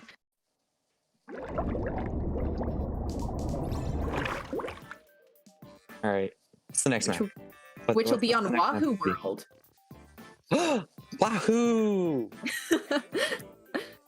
It'll be Wahoo is such an interesting zone. It's once again one of those ones that's like Snapper, where it's weird to paint. You have to paint like every little detail of Wahoo for it to cap, and it's always a bit of a nuisance. Yeah, and the fact that it's the only circular zone makes it also all the more awkward. Yeah. On the other hand, as a junior or a Zap, you can sit behind those walls right by zone, and you can just kind of paint and not really be in a position that puts you at much damage, and it allows you to get armor really easily, and it allows you to just make sure zone's painted without having to take as many risks as usual. Yeah. I kind of do like a similar thing as like junior and Zap mains, where I kind of just chill behind those walls, but instead of a Zap or junior, I usually do it with Blob. Yeah, that makes a lot of sense. Absolutely. Just for fun. And you know how Rolling Swords was running the E-Leader? This is also E-Leader heaven. I was about to say, I'm sure that the E-Leader is coming out again here. It's such an open map, and it benefits range like that so much. If the E-Leader can hit their shots, it's going to be so hard for Summer to move in. Yes. If that E-Leader and their team can get control, that's going to be very hard for Zomer guys to come back, because absolutely they don't have the range to contest it. On the other hand, having a Slosher displace it, and we are seeing the Soda Slosher come back out, which is a great way, and that's a V-scope. V-scope, that definitely is fire fin scope. It's a fire fin. That makes much more sense. I was confused. And we're seeing a heavy Splatling come out from Summer, which is very exciting to see. Not a common pick right now, but I think it has a great place. The Slosher does go down right off the bat, which means that Summer's going to have to play a lot more patiently until they're back. Yes, and you know how you mentioned that remix? I think it's a good pick. Remix, Heavy Splatling isn't really as strong as other weapons such as Ballpoint or E-Leader, Right. But it definitely has its place in this comp because Booyah Bomb is actually pretty good on this stage. It is really good on this stage, and if they're using it at the right time, they can use it to cancel the Charger's bomb rush, which would be really nice to see. Yes, and rip. But the Slosher is That's going down irate. right there to the CDS. Just great pressure being applied there. And they're just locking out this zone. They're saying, no, no, no, you won the last two, but we're trying, we're doing everything we can on this one. They do lose zone and their pro goes down, but they still have the Charger and CDS just, right there. Well, someone got down, and I guess they got flanked. It does seem like they got flanked, and the CDS here is just doing what they can to survive, but they are Yes, getting pushed. getting and chased by the 2v1. Slosher. Oh, they get And they get both. Yes, that is 2 down on Zombregeist, and this should give Rolling Squids a chance to push back in.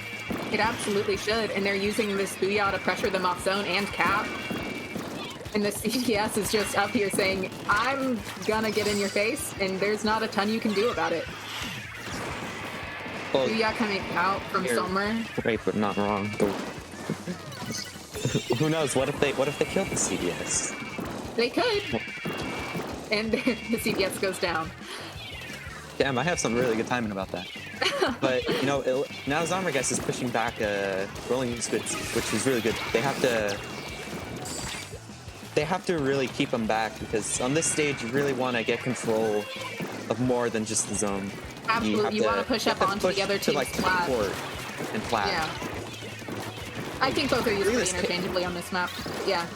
That K-Shot, I think that K-Shot got caught in like a 2v1. It does look like they did. Zombregeist just got lead. Pick They on did. the CDS by Slosher. And the K-Pro's just doing what they can here to try and get in a good position. But they I don't might think not. they can. They can't.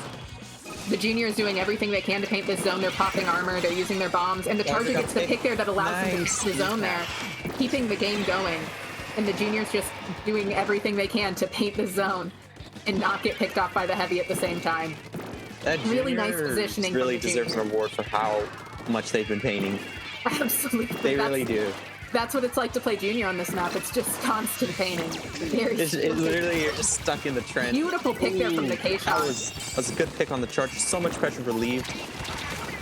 Missiles And the for added Charger- pressure. Oh, Yeah. CDS. Good pick on that. Great pick for the there. CDS. Probably going to use Rain here to combo with that Booyah, just to keep the pressure going and add that nice rush of paint to zone. But it doesn't seem like it'll be enough, even with the CDS trying to flank here. Yeah, and well, they just got contested. Their flank Yep. didn't work. But the Charger's bomb rush should be able to recap zone here, keeping the game going. It's a 2v2 with the Charger and the Junior against the Slosher and a K-Shot, which is like not the ideal matchup. I'd say it's more ideal towards the Charger and Slosher. Junior keeping Keeping zone. zone, yeah. But if they had decided to rush, it would have been hard for the Junior and Charger to do too much about it. And the Yeah, Junior the goes Slosher down there to definitely the pressure Heavy. over the ledges. And it looks like the K-Shot's gonna get away with this flank right there, which is really wonderful for them. It allows them to just keep this space. And now they're really gonna be able to push up and just get that Heavy set up on right and just take so much control. And they are getting a lot of control right now. They just They got are. Zombregeist just got a pick, Yeah. or the Slosher got a pick. And the Slosher is just pushing up here on left and just really, even if they're not getting picks, they're applying enough pressure that's keeping them from being able to move up to zone. But Yes, but it looks like they might be top here. Rolling and they Squids has to. do. They got the cap quickly enough, which is good. Absolutely, and the Junior's However, they feeling it, and it have- gets the jump out there, which is great. Oh, did their team like Every the rest of the people fall? yeah, That's definitely the smartest play they could have made. Can't. absolutely. 1v1 That K-Shot before. just sharking on top left, probably gonna gets the CDS, gets the Junior, and that's probably game because it's just that Charger left, That is and I game. don't think they can quite pull that off. Yeah, Charger's a Charger. Yeah, So it is I like don't that. think I don't think it could have won against the Slosher just pressuring it while it was trying to No. like get positioned. No, not really. Really great gameplay out of Summerzite there. Just a lot of constant pressure being applied and smart movement up with specials. Yeah, they definitely had a high level of coordination, and Absolutely. Rolling Squids also was no slouch either. They were able to they were able to keep these games going for a long time. They had some good Absolutely. recaps, and they also had their moments as well. Yeah, they had really good recaps. They always did a really good job of managing to get back in. They just had a hard time holding it against the special coordination Summer was using. Yes, I 100% agree with that statement. And now we will be taking a short break, waiting for our next match.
Limit, move your bar, beat step, green chips, crack, multi-beat, let me now.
Hello, everybody. Oh, well, we did not plan that. Oops. Hi, and welcome back to Minnow Cup Zones Edition. This time we have Legato versus Legato. Yeah, which should be a fun set. Legato is always a very fast-paced team with a Slayer that plays support, with a person named Player that plays support, which is always fun to see. Wait, they have a Slayer that plays support? They have a person named Slayer that plays support. I love the irony. Yeah, it's very fun. And right now we're going into Zones Manta, which will be... It's an interesting zone. It's an interesting map for sure, because you're always just... You're gonna have people above you when you're playing in mid the whole time, pretty much. Oh yeah, that mass, bunker, those are the areas you do want to control. Absolutely. You could literally just run double 52, spam booyahs at those areas, and well, I'm sure that's a great way to make people not enjoy the map so much. Well, yeah. You can also, this is a great splatling map. It's a great place for ballpoint to be just because of those grates. It allows so much more movement for them than a lot of other weapons. You're making me really hyped for. You're making me have hopes for a ballpoint to come out, because I do like watching them. I mean, we'll see if there is one. I don't know what they're gonna run. I mean, if the options that they do run ballpoint Nouveau beacons on certain areas in the bunker or on the Platts area, if you set beacons over there, you definitely can have some pretty good safe jumps when you have control. And getting back to mid quickly in this map is always so helpful, because one person going down can just result in such a chain reaction here. Chain reaction? I thought we were snowballing. Oh, so what a good argument. You're not wrong though. Snowballing does sound like a chain reaction. A little bit.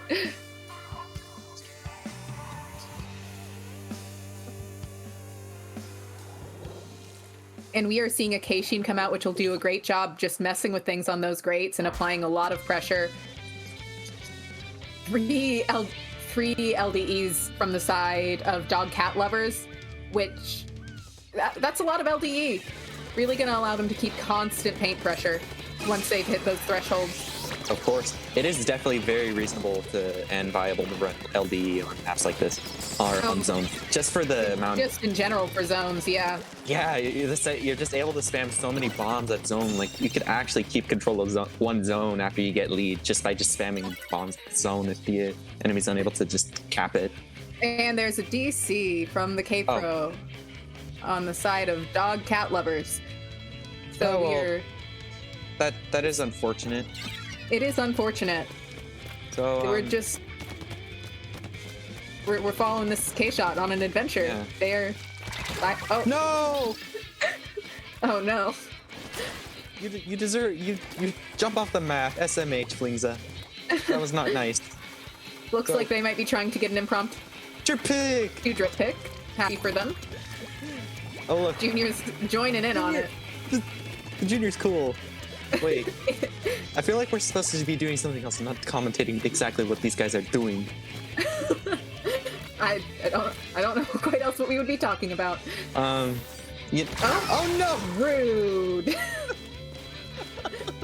No! Seems unnecessary to do that to wanted the pick. They did just want the I think they probably got the drip pick. They had a bit of time to get it. You know what? I want to talk about something, and that's just I want to talk about the knot. Yeah. You know how we were expecting we said ballpoint could be good? Yeah, I mean any Splatling really. Yeah, well, Yeah. not. Yeah. Not does just fine on greats. Not quite as well as the other Splatlings, but it does pretty well. Yeah, that slowness, it's heavier. It's heavier than most weapons in terms of run speed, and it doesn't move very fast, even with the added buff of run speed. But it definitely can be fun to make some interesting plays just off the mast. Mm-hmm. And Absolutely. the swimming mode. Yeah. The hold charge. Yeah, you can make some interesting plays with that. And we should be going back into this with the exact same comps. Yeah. All right, we have a reset, and hopefully there's not another DC. Hopefully. Excuse me. Okay. Same comps, everything's in check. They know how to speedrun Splatoon, and let's go. And we are seeing the Jack and Junior just kind of building for armor at the start, which is always nice. And early armor can definitely help with those 1v1s at the beginning. Getting zone full, and now well, we're that's in a 3v3 unfortunate. with the K-Sheen and Slingza having traded. Ooh, And the 2v2, another we're just trade going in with the happened. trades here. The K-Pro is really trying to pressure this Nautilus in mid and just is going to have a hard time with it just because of range. Yeah. Really nice job there from the K-Pro, though. Double. And they need to be careful with that Flingza up in their bunker, the enemy bunker. Absolutely. And then they're all just pressing on that. They just press that man to They doom. just didn't want it. They just didn't want the Nautilus to be there Oh, anymore. that Flingza won against that shot. That was very good. Really nice game. 1v1. Things are there, and we're seeing Legato do a great job of building specials before going back in, not just rushing it, and instead taking their time, knowing that they have the time to take to just get specials and play smart. Yes, patience is a virtue, especially in zones. Though sometimes you do have to make something happen. Sometimes. Patience isn't always key. Absolutely. And the K-Pro is down there. Missiles came out a little bit early from the K-Shot there. They're not going to be able to do a ton with that. And the Nautilus is trying to get the Look at that flank. nice pick from the Nautilus they there. got the pick. Nice. And they got another one two. too. And that's the Junior gone, so they don't have armor anytime soon. Yes. That's unfortunate. The K-Sheen's trying to push in from left, but gets called out by the Flingza. Yeah, you definitely got to be careful when moving around, because you will. If you get caught, you get caught, and you definitely will get punished. Politics exists for a reason. Yeah, almost. The Splash is doing a great job here controlling space, holding that bomb rush until the right moment, not just popping it the moment they get it. They're doing a good job leading the missiles under grates, which is a great strategy to use to make sure that they're not all hitting zone. But at this point... that is a really good strategy to... Ooh. Yeah. That slash down got canceled. Another thing to keep in mind here is three Shot people down on the on side Blade. of Cat Dog Lover are running Dog Cat Hype, sorry. On the side of Dog Cat Hype are running LDE, so they just have near unlimited ink at this point. It doesn't seem to be mattering though because they just can't find the picks they seem to need. Yeah, and unfortunately, with only 5 ticks left, I don't think they're going to be able to get the zone. But they are Yes, able- they might can be able neutralize to. one. They can stall the zone, but Oh, they not cannot. Really nice use of specials from Legato. Very good consistent pressure. Yeah, consistently pressuring Cat Dog Hype really kept them back from getting back in the zone. You know how I mentioned earlier that they have to, when you're push farther in, you have Yeah. to expend more specials to get control of an area. Then you can expend more specials to get control of another area. You know? Absolutely. Yeah. And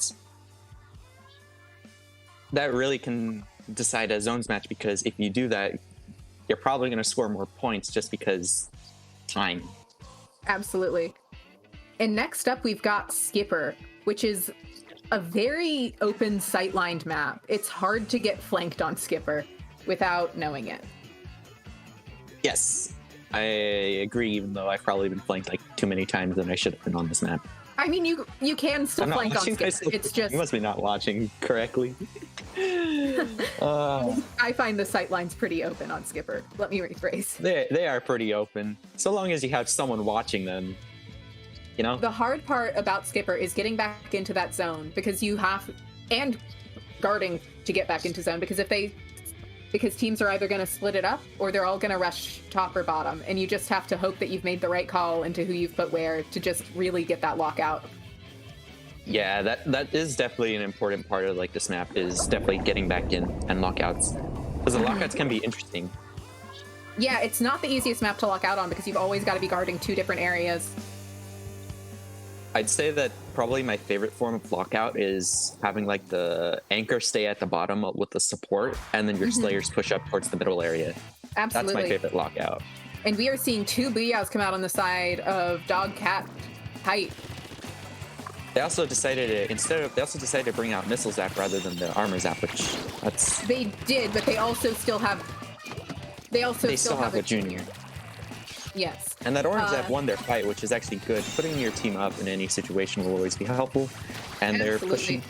And Cat Dog Hype is definitely doing a good job pushing back. They are. Heck, And Legato. Flings is just doing what they can to keep alive here, not really able to do a ton, having to jump out. Which And it looks like they are trying to split their path in. They popped a lot of specials trying to get in here, but the zap does go down in zone, and the inkjet is not going to be able to paint enough to even neutralize, and goes down on landing. Yeah, they also expended a suction bomb rush on zone, which that didn't really. It was only thrown on like a specific area. Junior and for that Zap pillow can in zone. easily, yeah, but also on top of that, Junior and Zap can just easily outpaint a suction bomb rush most of the time. And the Flings that goes down there, and they are just holding this map. They are not letting them back into zone. The K-Pro did go down to something though, and they throw that Booyah Bomb in mid to try and get whatever got the Ooh, K-Pro. good. That was a good pick. Very good. And another one, too. Can they get the third? and the Yes. Flings that goes down. Where's the A fourth? nice triple from the K-Gal there. Oh, the fourth. They aren't getting that quad, but they're with no players left. I don't think Legato can get the zone back. No, I don't think so either. And that's just 100-0 hold on the side of Dog Cat Hype. Just really able to keep that pressure going and maintain that zone. And they used their specials really well, and they weren't taking many 1v1s. They were always making sure that they were moving in groups. Yeah, they definitely brought the hype in that match. They really decided to just say, you know what? Let's play the best we can. Let's win. Let's win. And they won. And so now this third game is very, very important to both teams. It could make a big difference on. It decides who wins the set rather than just being a third game, which oftentimes in play all threes it is. Somebody's usually already won two, in my experience. Well, I mean, it was like that in the last match we commentated, but you know what? I'm excited for this action. Yeah. Because you know what? Tension is nice. Absolutely. And we're going into Inkblot Art Academy, which is a lot of people I know really like Inkblot zones. I kind of like it too, even though it's the home of my nemesis, the E leader. It is we won't be- another I don't really think we'll be great leader seeing. map. It does not seem like either team has a charger player. It doesn't seem like either team runs anchors generally. Yes. And you know how I mentioned that you have to push up more? You push up more so they expend specials? Like I've been talking about that often. This is actually the map where I've been trying to get my own team to like push up more on. Because when you push up to their plat, you can put up so much pressure. Yeah, like that really plat is so important to contest. Absolutely. An E-liter or charge of you on the plat can really restrict a lot. Blob Lobber is also really restrictive because of how the shot mechanic works. Having like mid-ranged weapons push up on that plat is also really restrictive because they can shoot over ledges. Sloshers and rollers are also really good at controlling those ledges on each plot. Yeah, Like, they really. This is a map where anyone would have to control ledges. On the high grounds. Absolutely. It's very important to just make sure you have specials ready every time you're trying to get anywhere on this map. You have to fight in such contained spaces, and it's hard, and you can't really get out of a fight once you're in it. Yeah, that definitely, disengaging is definitely harder to do, because if you want to disengage to your plat, you either have to do like this jump from the tower, or you have to climb up a slope, which you can't even ink. Yep. And we are seeing double booyah on the side of Dog Cat Hype yet again. They found that worked last time, and they're really sticking to it, and we're seeing the missile zap still. Ooh, I guess that 52 really nice picks from the 52 here. Wow, that is a very strong opening right there. Absolutely. They do go down to the Flingza, but the pressure they manage to apply before going down is just fantastic. It allows them to really get a strong opening here. And the K-Pro just sitting top mid, they can really just keep pressure going because not many things can reach them with both of these comps. Yes, that is true. And an armor up. Now they can start seeing if they can make something happen. The Junior really nice Yeah. Junior and Flingza have to work together. Ooh. Oh, well, it looks like I think the Junior just fell a little bit short there. They got picked off. And it looks like they're just getting pushed. Absolutely. Just getting kept up in their plat. You know how I said that plat control is important? Here's how you can tell. Yeah. And here's the 52 just doing what 52 does. This 52 gal did a good job pushing up the plat. Even though they got picked, they got 2 picks. And that's not game. Got punished. Another that's 100-0 from Dog Cat Hype. Beautiful play, really nice special coordination, and great picks from that K52, just allowing their teammates to maintain that control of zone and apply bomb pressure to plat. Because the K-Pro and Junior were always throwing their splat bombs up there. Yeah, that added pressure can displace you so bad, make you focus on something else. You might even lose focus in your fight and lose it just because of that bomb pressure. I still think that the best thing that Cat Dog Hype did in that match is that they had someone push up to that plat. Like, they had so much pressure on that plat that it's just... It's very hard for anyone to move through. I still think that I think that what Legato could have done better there was been a bit more patient when trying to get control of anything. They waited for more specials. They could have probably gotten control. I don't know. They used armor and suction bomb rush at the same time, and they still couldn't quite manage to get in. Or they could have also waited for a pick. Sometimes waiting for a pick can really change the thing. Yeah. Change how things go. Absolutely. That was still a very hyped set. Absolutely. It was a great set to get to watch, and a great they got beaten on Manta Maria, and then then Dog Cat Hype came back and said, "Oh no, we're not losing this as a whole. Thanks." And they just made sure to win the next 2. They said, "We're gonna win this," and they won it. They really did. Yeah. Okay. We're gonna be taking a short break right now, so we will be right back.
Hi, and welcome back to Minnow Cup Zones Edition. In this set, we will be broadcasting Invaders Bravo versus House. I am Nox. I are Dally. Yep. And we are going to be opening up on Splat Zone's Mako. Oh, yes. E-Leader's heaven. It is E-Leader's heaven. It's such a small map, you know. Yeah. You can just watch over a majority of it. And I will be very surprised if House doesn't have E-Leader. Asa is a Charger player who very much has been working on their E-Leader for a while. And I hope it pays off because, you know, this is a pretty good map for having E-Leader control, if you're able to get it, at least. Absolutely.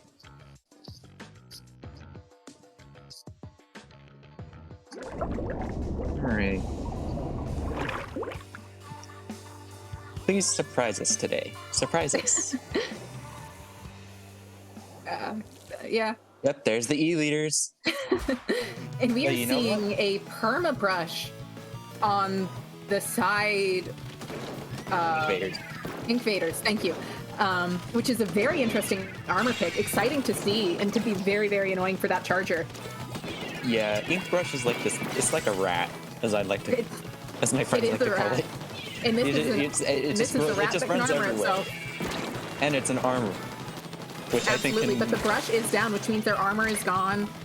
And this junior is just up here in front zone, just trying to maintain it, which is a solid position to be in. Booyah displacing everybody away from zone and just doing it again. displacing them again. Absolutely, and the mini does go down to that, which takes away a lot of pressure from. I'd say it takes away a lot of paint. Yeah. Mini is like Paint and one of the distance. best painting weapons in the game, and if it's able to paint, Absolutely. so that's a pretty big loss. Absolutely, and the brush and K-Gal just 2v1 that junior, which junior's not gonna win that. Oh, that mini just got a pretty solid pick. Yeah, absolutely. What kit is the mini? Is it the V mini or is it It's Zinc? the V mini. It's Oh. first bomb inkjet, not inkjet. Venomous is. Yeah, Yeah, that having a Zinc mini, having a mini, and that ridiculous armor output. Oh, that's pretty unfortunate for that Booyah bomb. It They got is. punished. they did. And the brush here is just trying to stay alive while still applying paint onto zoning, working on that armor, almost to it. The E-Leader does manage to pick off the junior there, which means armor is gone for the side of House. And we're seeing the K-Pro push up to zone, finish capping, and try and pressure that mini. Oh, And we're looks seeing like a these 1v1 in the Tetras street between they try to K-Gal and Tetras, which is interesting to see because the Tetras probably really wants that E-Leader gone just to open up that space for the rest of their team, but the Tetras is super stranded, just away from everybody else, which Tetras is fine with, but it leaves the rest of their team in a rough situation. I think the E-Leader caught onto that Tetras, or the Absolutely. Invaders caught onto it, Absolutely, they did. which that actually can be a good or bad thing because if the Tetra dies, then well, ouch. But And the Tetra goes down to they the definitely K-Pro did there. distract enough to give their team an window of opportunity to cap zone. But it looks like Invaders is quick to get a pick and start to Absolutely. recap. And the junior's RNG seems to junior have failed tried. them there. That junior tried. They get Yeah. they get an A for effort.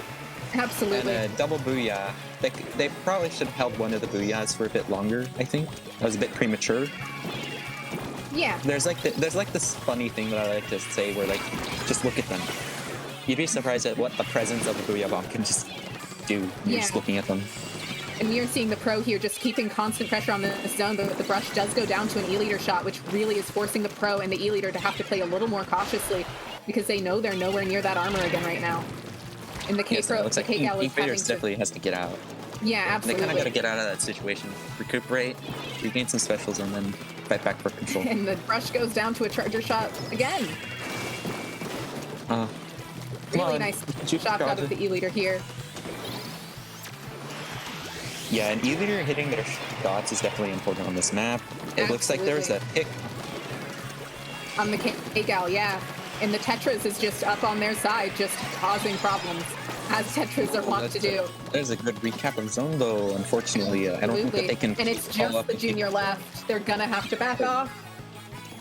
Well, that is good cap because, you know, they got the picks to get control. They had to force the junior Absolutely. away. Now they'll be able to push Nice. up, and the brush is going to try and flank here, and might be able to find a pick.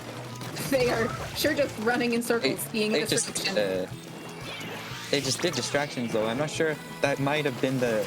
I'm not even sure if it was a good play. Probably it would have been not. a good play if they got a pick, but they didn't. Yeah, but they might be able to get lead here, and they do. It is just the E-leader in that mini in a 4v2 situation. And the E-leader gets a great pick on the brush yet again. And the 52 is doing their best to get the mini and E-leader here, and manages to They just have to hold the zone. They just have to hold the zone for 9 ticks. 6-5, or. But they might not be able to because that is a K-Pro versus a junior painting. Oh.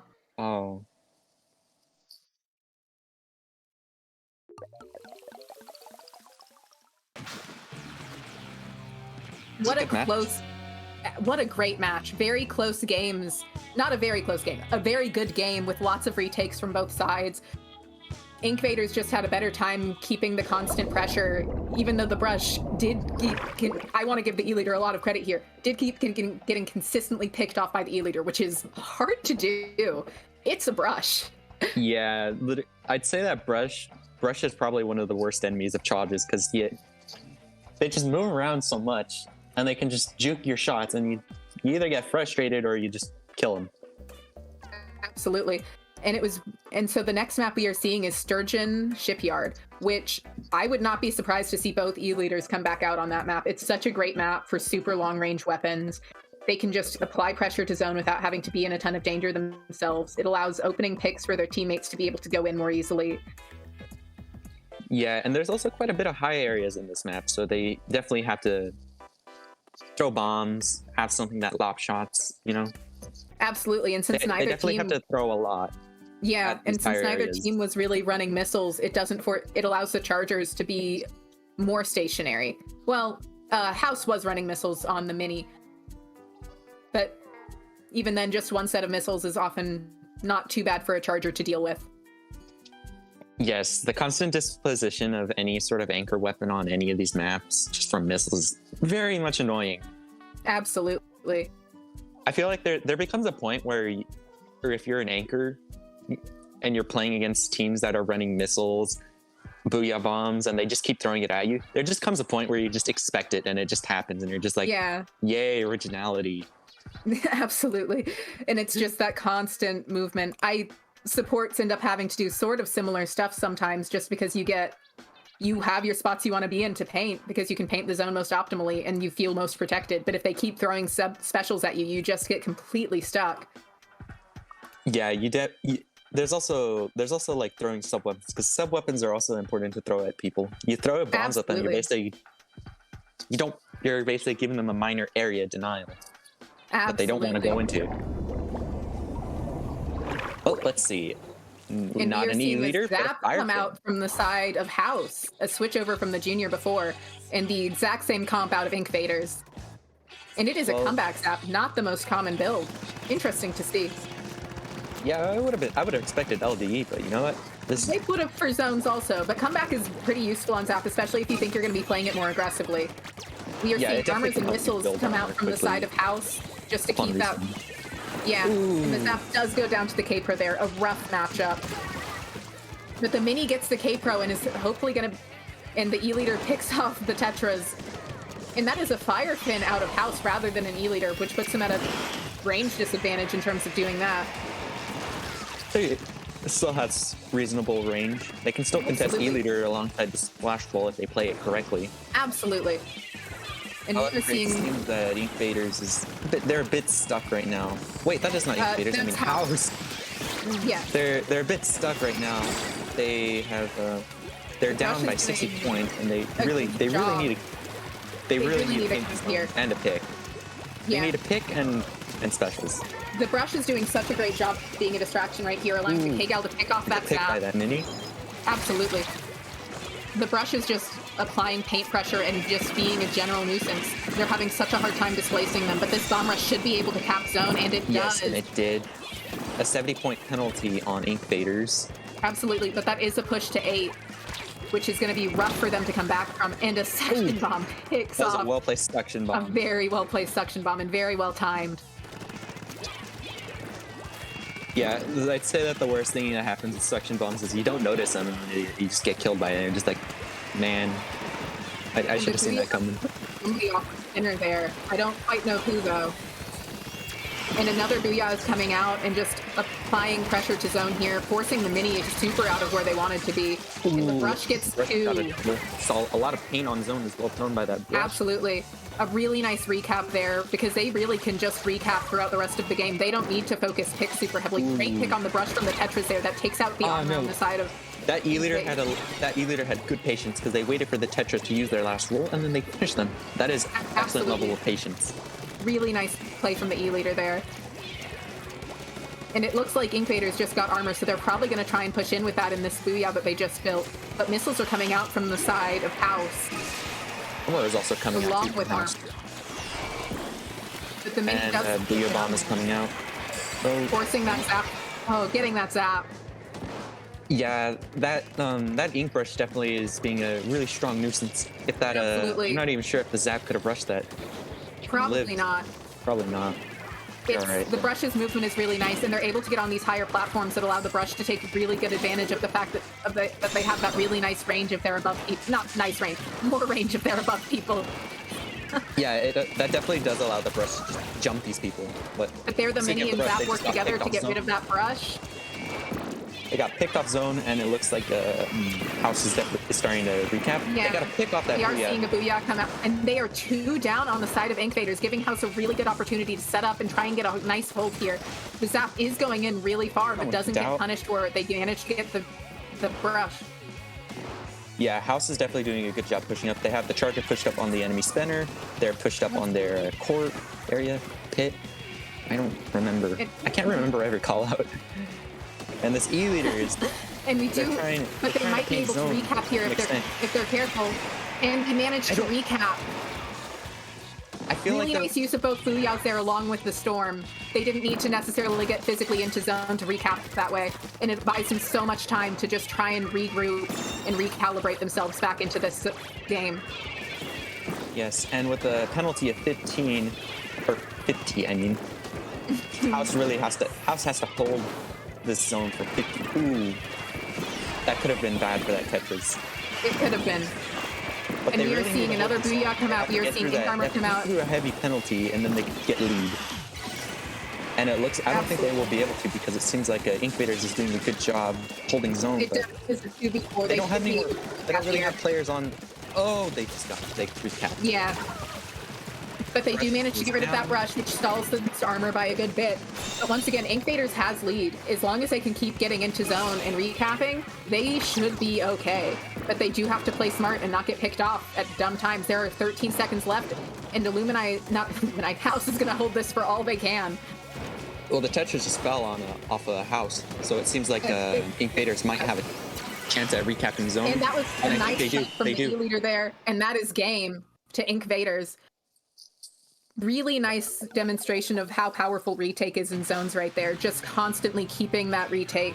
Well, not constantly keeping retake, constantly retaking zone before House can manage to get enough points to get lead. Even if just barely.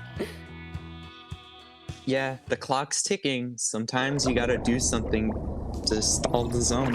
Whether it just be getting a... I don't want to say getting... What is it? Whether it just be painting zone. There's like this funny thing where I say that you can get high X power just by just painting zone on Splat zones. It's really the dumbest thing ever. Yeah, that was my strategy. It's so true because you could literally just do so well in zone just by doing the one thing you're supposed to do, paint the zone. That's why I picked up Junior back when I originally did. I just got so sick of nobody painting zone and went, well, I guess I'll do it then. I can do that. And next up we have Humpback Pump Track, which we might see some interesting comps on because Booyah and Bubbles are both so strong on this map that you might switch away from your usual weapons just to have those specials. I'd say that they might also start busting out Slosher, maybe. Any sort of Slosher. Absolutely. Because this is a map that has quite a large amount of ledges. You can just camp those ledges with the machine. Especially if you feel like the other team's gonna have a charger, which both teams have both games so far. Mm-hmm. And a slosher underneath a charger is sure an unfortunate situation for the charger, as we already saw in an earlier set. Yes. Or any sort of backline in particular. Absolutely.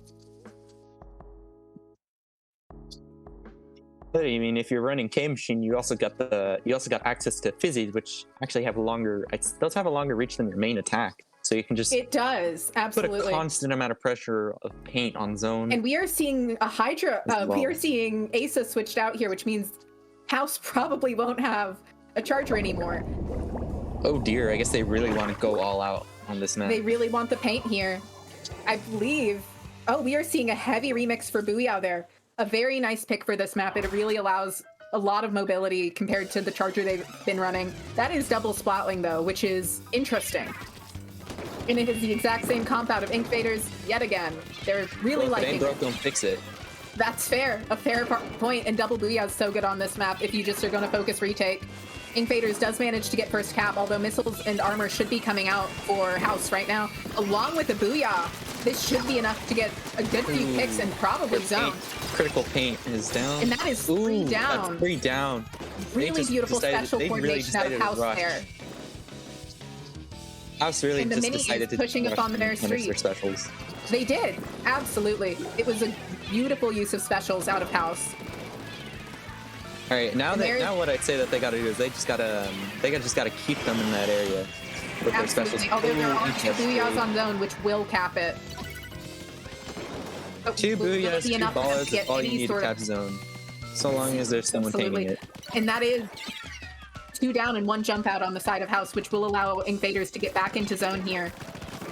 Although House is getting close to all specials again, which will allow them to just push right back in. They're probably waiting on that armor.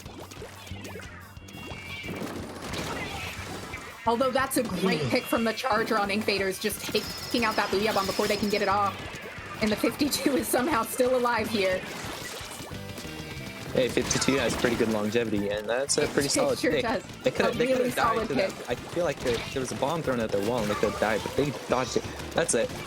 That's also another great pick by the 52. Can they get the And cancel? down to the slash down. And the K-Pro also goes down, which gives House a great chance to get back in and just hold this space. They don't need to do anything too crazy. They just need to build specials and play smart so that they can just maintain what they have. And the Tetras is going to push up on this street and just be a general nuisance, as Tetras so love to do.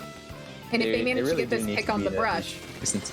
I'd say as long as the Tetris get a pick on anyone, such as that Eelier, but that is double Booyah on zone yet again. Oh, they got the triple Tetras goes teamed. down. I think they got triple teamed right there. Ouch. They did. If 3 people look at a Tetra, they will probably go down. And that is a nice pick from the Pro on the Mini there. And they are pushing this Zap and hoping to get them down because that Zap is down. And I guess the last 2 might be down. Oh, well, it looks like the Tetra's got 1. Got 2, and got the 3. Tetra's got 3. Down. Let's go for the Tetras. Awesome to see Tetras just out there doing their thing. Really allowing... This mini just really has to paint the zone, get the cap. Well, they do. Oh, that's That a is good pick by the a Eelier. great pick from the Zap. Charger there. And the K-Pro is trying to paint zone here, but it is a K-Pro, but they do get the Tetra, a really wonderful pick for them to have. It really limits a lot of the aggression from House. But they are throwing double Booyahs out yet again, really forcing people into less than advantageous situations and shoving them into a corner where they're just going to have a hard time getting out of. Yes, and that K-Pro's on fight. They won that. That's a good pick on their... On the Zap, it takes away the armor, and the Tetras manages to get that pick. Probably won't get the push here. Hey, splash down on zone. Splash down on zone is also pretty. I think that's it's a one great of way to at least stall or try and cap. Yeah. Because you can just break you could break bomb rushes on there, but there isn't really any bomb rush in these. Yeah. And we are seeing members of Invaders have to jump out as these Tetras were trying to rush all of them. And we are seeing 2 Booyahs out yet again.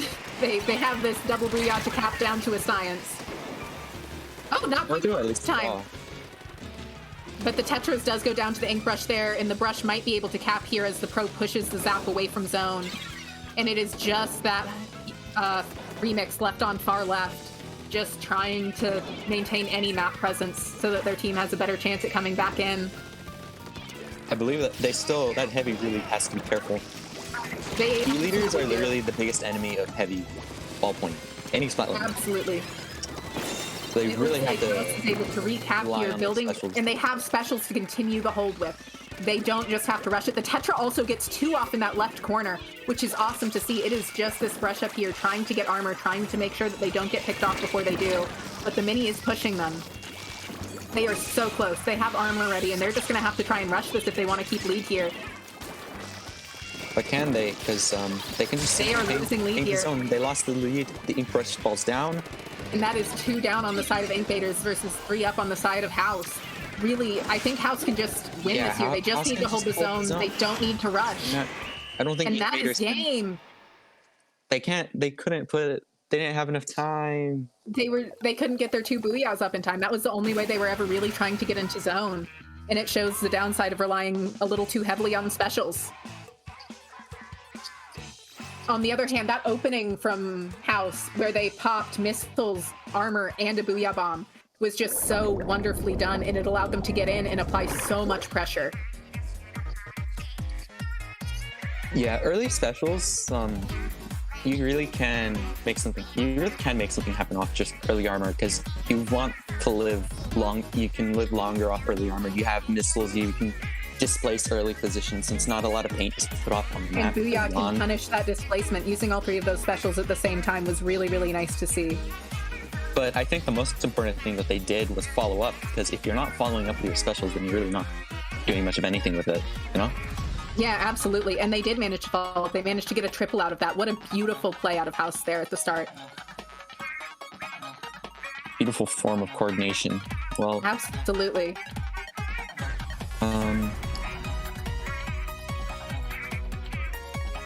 Well, we are done for. Well, Nox and I are done for today. We will not be returning for what?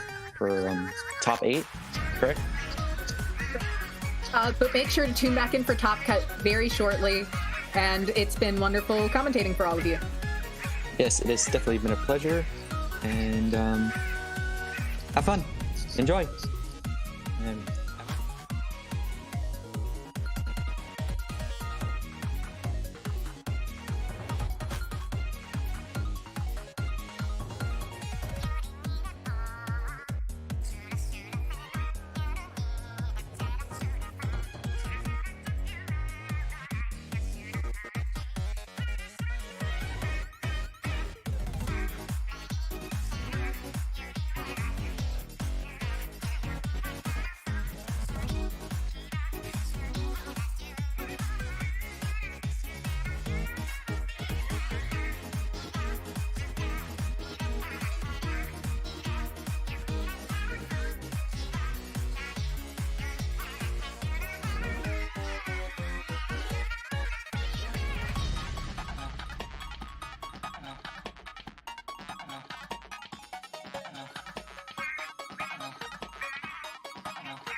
Beats, beat, chips, crack, you, you, you, you, you, you, you, you, you, you,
you, you, you, No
Welcome back, everyone, to Top Cut now of Minnow Cup Splat Zones Edition. I am Devi, joined by DRF. Hello, everybody. And we are going to be bringing you the first match of this Top Cut, which is Sirius versus Yoru. But I would also like to mention the other teams that are in Top Cut right now. We have Leg, Blue Moon, Shining Storm, Hydra, of course, Sirius and Yoru, and Access Denied and Overflow. Those are our top 8 teams in this bracket right now. And like I said, we are going to start with Sirius versus Yoru. Great, yeah. So, I mean, this is two teams that I think their names have kind of been floating around a little bit in the lower level scene. But two teams that I'm still trying to learn a little bit more about, and I definitely think this is going to be a great example of that. Getting these two teams facing off against each other in this first round of this single elimination Top Cut. It is still 3 games, although it is a best of 3 as opposed to a play all 3 now. So the stakes are pretty high at this point. Lamar 6, and of course we are starting on Splat Zones Wahoo. We have seen this earlier in Swiss. Although the last ones we saw ran some backlines. This time I don't see any. Oh man, yeah, no, it's very aggressive comms coming out from both of these teams here, which should make for a pretty fun matchup. Taking a look at, we have that Tri-Slosh and Nevo there. I mean, as a Tri-Slosh man myself, I always love to see it. But a huge bloodbath just out of the gate as both of these teams collide in mid. And my goodness, it looks like Sirius is going to be getting the upper hand here for now, as Yoru is already sort of starting to scramble. That flank being caught out. What we saw at the beginning is Yoru was stuck in, I guess from this view, was in the right corner.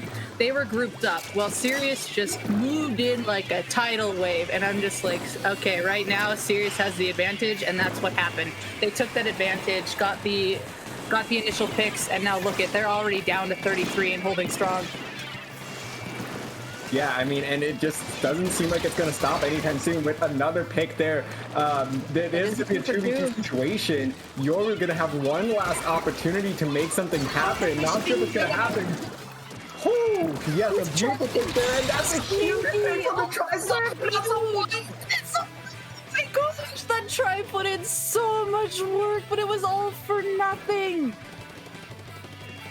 Oh, but it wasn't all for nothing. I was gonna say, I reversed the call. For nothing. I mean, that was a huge stop there. I know, it was a huge stop. My brain reversed there because it's like, oh my god, everything happened, and then I looked at the wrong color. But no, it wasn't all for nothing. Now they have the lock, but they didn't keep Sirius back like Sirius held Yoru. Is a big difference here.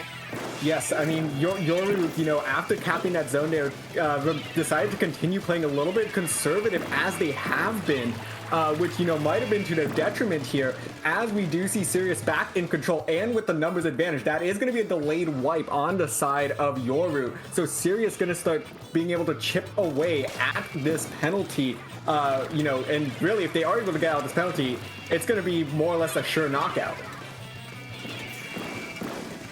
Mm-hmm. Right now we see Sirius is kind of holding a nice wall around the zone here, which is really nice because they can lock out those certain entryways. A couple nice specials coming in, and Yoru able to cap, which is what they definitely needed here, using a couple specials to help get in and getting picks in return.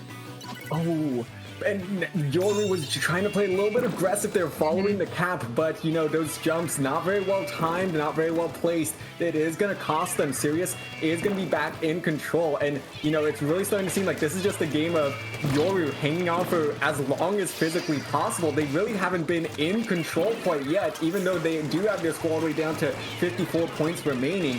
So it is going to take a really huge effort from them in these next 2 minutes to make something happen, but they do go 2 down once again, make that 3 down. Sneaky, we're going to try to make one last steal play here, but it's going to be no good, and it seems like Sirius is going to be able to run away with this. Now it's just pink fodder. Oh no. Oh no. Yeah, they definitely leaned into the fun on those closing seconds there. They were just like, we know we've lost this, but let's just keep jumping in and maybe something will happen. From my perspective, that's usually like from how I take it, that's something you really don't want to do, because like there is, even if you come in at like 2, if you can find a safer way to just swim in, like it's worth a shot to try to make another attempt to come in rather than just jumping after jumping after jumping, because you never know what can happen. In this case, jumping after jumping after jumping does not work. Oh man, that was beautiful in just a really weird way right there. Just there was like some sort of level of coordination with how they were just jumping in and just like sacrificing themselves, waving the white flag. So Yoru definitely I think accepted the loss there in the closing seconds. But in a way, it. Honestly, I mean, can't really blame them. They weren't really in a strong position there. It really seemed like Sirius's game to lose. So Yoru at this point gonna have to just pick themselves up and see what kind of adjustments they can make on Starfish main stage. The biggest thing at the beginning is how they rolled out. Like, we saw all of Yoru take the same side, and I think that was their downfall, because Sirius came in more of a diagonal line instead of a grouped up 4 block. And this allowed them to get more of a literally like shots from all 4 weapons coming in at 1. And it allowed them to be more spread. It allowed to get them more poke, while it looked like Yoru could have blocked each other's shots. They were really crammed up, which allowed Sirius to just move in and take that initial opening. So, and here with main stage, this is another one that can have a really burst start if they're bringing out that all aggro versus all aggro. And if that knot's coming back, we'll probably see flanks from it. And this could be another big controlling game. So I'm curious to see how these teams are going to start it again. If Sirius is going to be similar and go more of like a line, moving in like a wall, and see if Yoru might take a different approach to it. So it seems like there's some minimal adjustments there, and most notably, I think Sneaky switching off from the Tri-Slosher Nouveau to that Flingza. So pretty interesting adjustment there, which I think this is definitely the right choice for Sneaky. Tri-Slosher is not as effective on a map like Starfish main stage. Look at that flank! Well, I called the not flank, and there it was. Oh wow, and a huge wipe there early on for Sirius. They're playing this exactly like they did that game 1, coming out guns blazing, getting a very quick wipe, and moving into Yoru's side of the map. Gonna make this very difficult on Yoru right now to try to even get close to that stage. Like right now, they even have a hard time just dropping out of their spawn. Yep, this is a nice thing to do on zones. A lot of people think as soon as you get zoned, you should push up into their base. That is not the case. If you take a look at what Sirius is doing, they made a line watching the areas in from mid, and as long as you can control those, that's your lockout right there. Yeah, but a huge play here from Yoru, as they are going to be able to flip this zone now into their favor. 39 points remaining is where Sirius is going to settle for now.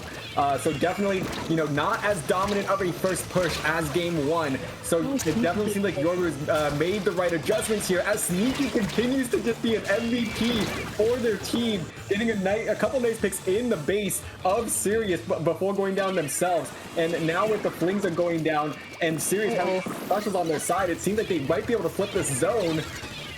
Oh, they actually go 3 down. They're gonna get the lead. Oh my goodness. The splashdown was kind of let out of the machine there early, just on one single person, when it was already a 2v1. So I think that splashdown could have probably been used more towards zone if during that fight. But complete turnaround. Oh man, and that splashdown actually almost managed to neutralize the zone at the last. It did the second time. Yep. The second time it almost redeemed itself. Yeah, but unfortunately, I mean, splashdown usually just kind of regarded as not one of the best specials in the game. It just didn't come out at the right times there, unfortunately for Sirius. But on the bright side, that means we get a game 3. It is. We are going to game 3. We've seen these teams and their aggression are definitely showing how they do it, and they're basically in that game they mimicked each other, which was really cool to see. Because at the beginning they kind of started the same. The only difference was Sirius took that not flank. I was like, one of them's gonna do it, and Sirius did it, and that's what got the initial first wipe. And the second time, just coming back in, there was a 2v1 on the K Pro. I can't remember which side it was now all of a sudden, but like I said, there was a 2v1 there, and the splashdown was brought out in the street rather than when they could have used it on zone, because that K Pro was in a very hard 2v1 stuck in the middle. So it could be a little bit of a miscommunication there. But Yoru came back. Yeah, I mean, huge effort there from Yoru, being down early and managing to flip it. But here we go. Game number 3 on the read. There was a poof. Good eye. Yes. So, cool. I guess we got more time between games now. And now we party. Yes. Who's got the music? Who's got drinks? So very quickly, we are. There we go. There we go. Yes. Just as we intended. Yep. Oh, look at these nuts. Smiley face. Oh, don't hit. And a nose. Now that is teamwork amongst not friends. And now it's ruined. Rip. Oh no. Uh-oh. Oh man, no, but something that's always kind of interesting in these situations is that you do get to kind of get an eye at the other team's composition. Yes, I was gonna look. We see a soda slosher and 52s come out. It's almost really mirrored. It's just the difference is the sloshers. It really is. Yeah, no, you're 100% right on that. These teams are going to be running identical comps to one another. So it's like, who I guess really knows their comp the best, because, you basically are playing against yourselves. Mm-hmm. Just the difference is now one will have fizzy pressure splashdown, the other one will have burst bomb combo. So it'll be interesting to see how they use that. I imagine the machine will have a lot more, they can get bridge control better, or help get bridge control with those fizzies, as well as take like the low left or right side and get people out of the way there while another teammate can move in. Meanwhile, the soda can do similar things. But the taking bridge with a soda is a little bit more tougher unless you can roll the splat bombs where you want them. Mm-hmm. All right. So very fortunate that we did manage to get the other player back in. Then all teams readied up right away. So we are going to be diving right back into game number 3. So thank you to both teams for being very quick about that. Show your hype in chat, guys. Game 3. Who's going to take it? Exactly. No proof this time, luckily. So here we go for, at last, the actual game 3. I see that there's a little bit of difference between these two 52 builds, so we'll see which one shines stronger. But Yoru taking an immediate 2 down on the side of Sirius and already taking control. Immediate burst start. They had zones and just went. Yeah, and we do see 3 members of Yoru kind of just hanging out, on that corner by the tree there. It's starting to push up a little bit. When really, I think it's really only Nautilus that's there, so they might have just overcompensated actually, because now Yoru sees themselves 1 down, plus Sirius getting back control of the zone. So this is gonna, be pretty big for Sirius at the very least, flipping the zone back in their favor. But they do go 3 down. But at the very least, they got the stop, which was absolutely necessary, managing to break out of their base there. But once again, it does seem like this is gonna go back and forth. Oh, okay, there we go. Yeah, Banny being the only one using the Booyah to cap once again. The wall looks like there was probably going to be a fight in the corner. Yep, it was a 52 1v1, and it looks like Yoru won that 52 fight. Yeah, and once again, Yoru back in control of that oh so crucial bridge. So now they're going to be able to get control of these zones and push up a little bit. The K Machine and the Soda Slosh are going at it over by that left screen. And Sirius does go 2 down, followed by a couple of jump backs there. So Yoru once again going to be establishing even, you know, a much more firm control here of mid, and gonna make this as complicated as possible for Sirius to get back. Sirius does have 3 specials online right now, while Yoru only has 1 to counter. They pop the armor. This could be a start to the special combo. But it's... Oh, huge play! Oh, it By died that before it could 52. even go. Man, Wow. But that, I think that was 3 down right now for Yoru. So Soup gonna try to make a last-ditch effort here. They do neutralize the zones. Are they gonna be able to get control of them both? It's the second zone's going back and forth, and yes, they do. Sirius is gonna be able to extend this game just a little bit longer. And my goodness, I mean, this game continues to be a bloodbath between both these teams. Constantly seeing both these teams go 2-3 members down at a time. I mean, I honestly, I don't really even know what to make of this. We already saw at the beginning it was going to be a close mirror comp, and that's what's happening. From one getting the initial lead, it now starts the teeter-totter effect of how they have to play around it, because the comps are so similar. They know what's going to come at them, and now it's just who's going to get the... are you gonna raise the teeter-totter back and keep them down, or how are you gonna do it? Yeah, and I mean, and as of right now, a lot of purple on this map. Sirius definitely in control as they get the lead, getting another pick on the side of Yoru. Yoru is 2 members down now, but we do see My goodness. Yoru's gonna be trying to make a hero play here to stop this. And Sirius goes 3 members down. Another zone change. My goodness. So now we see 9 remaining versus 11 remaining, and really this is as close as you can get. Both teams on the verge of a knockout, and just neither one can get out of that penalty and get the job done. Armors come out. It looks like Sirius is trying to move in. There's 3 members together. Can Yoru stop them? They've got 1, but Yoru does not have the advantage. They're trying. There's a jump in here that's Cena. This is really risky. Oh, but they got it. Oh, I 100% thought that was going to be, you know, a couple of free picks there for Sirius, and now Sirius sees themselves 3 members down. Once again, the bloodbath continues.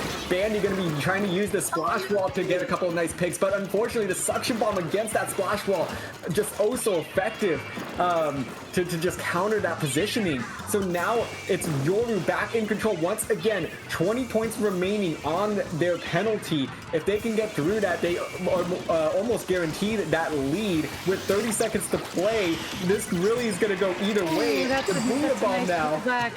Oh man, but Sirius is actually in a position to try to flip this zone. It's 2 for Force the 2. penalty back. Oh my Behind him goodness. for the 52. It was a trade. Oh my goodness. Bandy here trying to make some plays with the slosher. There's a jump coming. Oh, the bomb!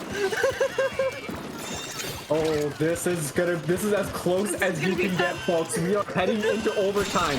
It is gonna be Yoru that main team possession, but 2 is going down. That's a fool. Sirius is gonna survive this game and take the set in game 3. My goodness. Yes. Ah! What a set we have just witnessed between these 2 teams, and this is just round 1, folks. Welcome to Top Cut. Wow. There was a few fights there where it was really risky, and I know at the end, when Yoru and Sirius were at a 2v2 under bridge, and the difference here was Yoru had a 52 on one side, and then their secondary was on the other, while Sirius had the 2 together. I think that the real helping factor was Sirius had the 2, which really helped take down the 52 with that wall. They did end up trading, which I think was still in their favor. And then it was a really close battle in the middle, but Sirius was just able to go there. Yeah, I mean, wow. Yeah, just honestly, what a set between these two teams, especially that game 3. I mean, I honestly was thinking that Yoru was going to run away with that early on, but you know, it kind of seemed like they overcompensated to try to deal with the Nautilus on the other side. And I mean, you know, that breakthrough allowing Sirius to, you know, keep themselves in the game. I think Yoru could have definitely put it out of reach early on. But you know, ultimately Sirius won the near mirror match. One other thing is, what is it? That jump on bridge that I called was risky. Oh, yes. That was very nicely played by Steaky there, because as soon as they jumped in, they jumped off the bridge and sloshed, and that was the best thing they could have done. Yeah, I really thought that Yoru was going to get a crucial double pick there, but the Nautilus ended up backing off right as that slosher jumped in, like you said, and you know, that went to the complete opposite direction of what I was expecting. Yeah, honestly, very, very shocked by how that all kind of played out. But you know, you really can't get much better than that. Yeah, you really can't. But Sirius does move on to the semifinals, and I believe we'll be bringing you the next match right away here, because they are ready to go. Oh, okay. That is pretty cool. So Leg versus Hydra is our semifinals match. This is a rematch from Swiss. This is a rematch from Swiss, because this is where I was like, okay, I put this in chat. There is a team called Hydra, but Leg has the Hydra. So are you having some like internal dilemma of like which team to support? I felt like what is it? The casters who were on here before, Dahlia and Nox, you could hear the confusion when they were trying to say that the Hydra did this, like the weapon, not the team. You could. I was just like, oh, they really did this, and now here we go again. Oh man. Yeah, okay. Well, I guess it's our turn then to try to sort this out. At least the nice part is I am familiar with the Hydra main on Leg. I see their clips a lot on Twitter. Definitely admire fellow Hydra user. Gotta love my fellow Hydra mains. And yeah, so I will most likely call them by name. So we will go from there. I believe it is April who is on Leg. That is the strong Hydra main. Okay. Cool.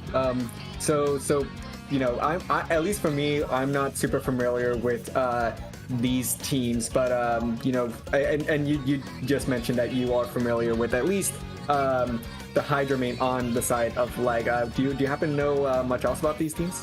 I believe Leg is more of a pickup to start with, and I do remember that they were, I think, what is it? Hydra was it 6? I know it was one of the lower div levels, but I've definitely seen Hydra around. I've seen their pick because it's the one team where I'm like, I've always said this whenever I see them.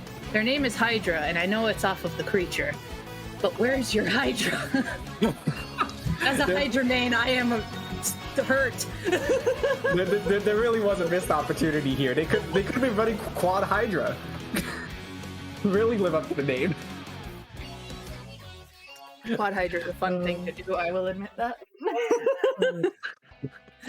Oh man, but I guess so also you mentioned that this is a rematch from Swiss. So looking into that, they did play in round 3. Leg did take the 2-1 victory over Hydra, so it does seem like these teams might be pretty evenly matched. As far as I know, it was a pretty good thing. I think was it a 2-1 score? Yes, 2-1 in favor of Leg. Score. Yeah, I remember at the beginning when they played on Sturgeon, they got April in a secured spot on Sturgeon, and that is the biggest thing you can do with having a Hydra on your team. You get them installed, and then you play around their fire. So, and the second game, I don't remember too much about the second game, but I think they really jumped the corners on Piranha Pit. So, Leg was able to jump on that, and I really don't remember what happened in the third game. I just know Leg definitely took it back. So, all right. Well, we do see Pronapit here on this map list. So there is no Sturgeon, which would very heavily play to a Hydra comp. But instead we are going to see Anchovy Games as our first game here. I'm very interested to see these comps coming out here. I already know what's coming out on one side, but I'm interested to see what the other team's going to bring. It can be really on Anchovy, or as I like to call it everywhere else, Anco 5.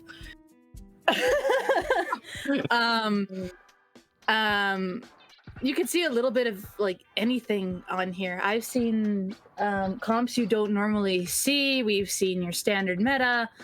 I'd love to see those surprise comps come out when they know what they're dealing with, and these teams have played each other, so they might switch things up a bit from the last time, which has me very like wondering, what are they going to bring? Are they going to build their comp specifically on how to fight this backline that they have, or are they going to stick with something they know, they practice with? This is the most logical conclusion.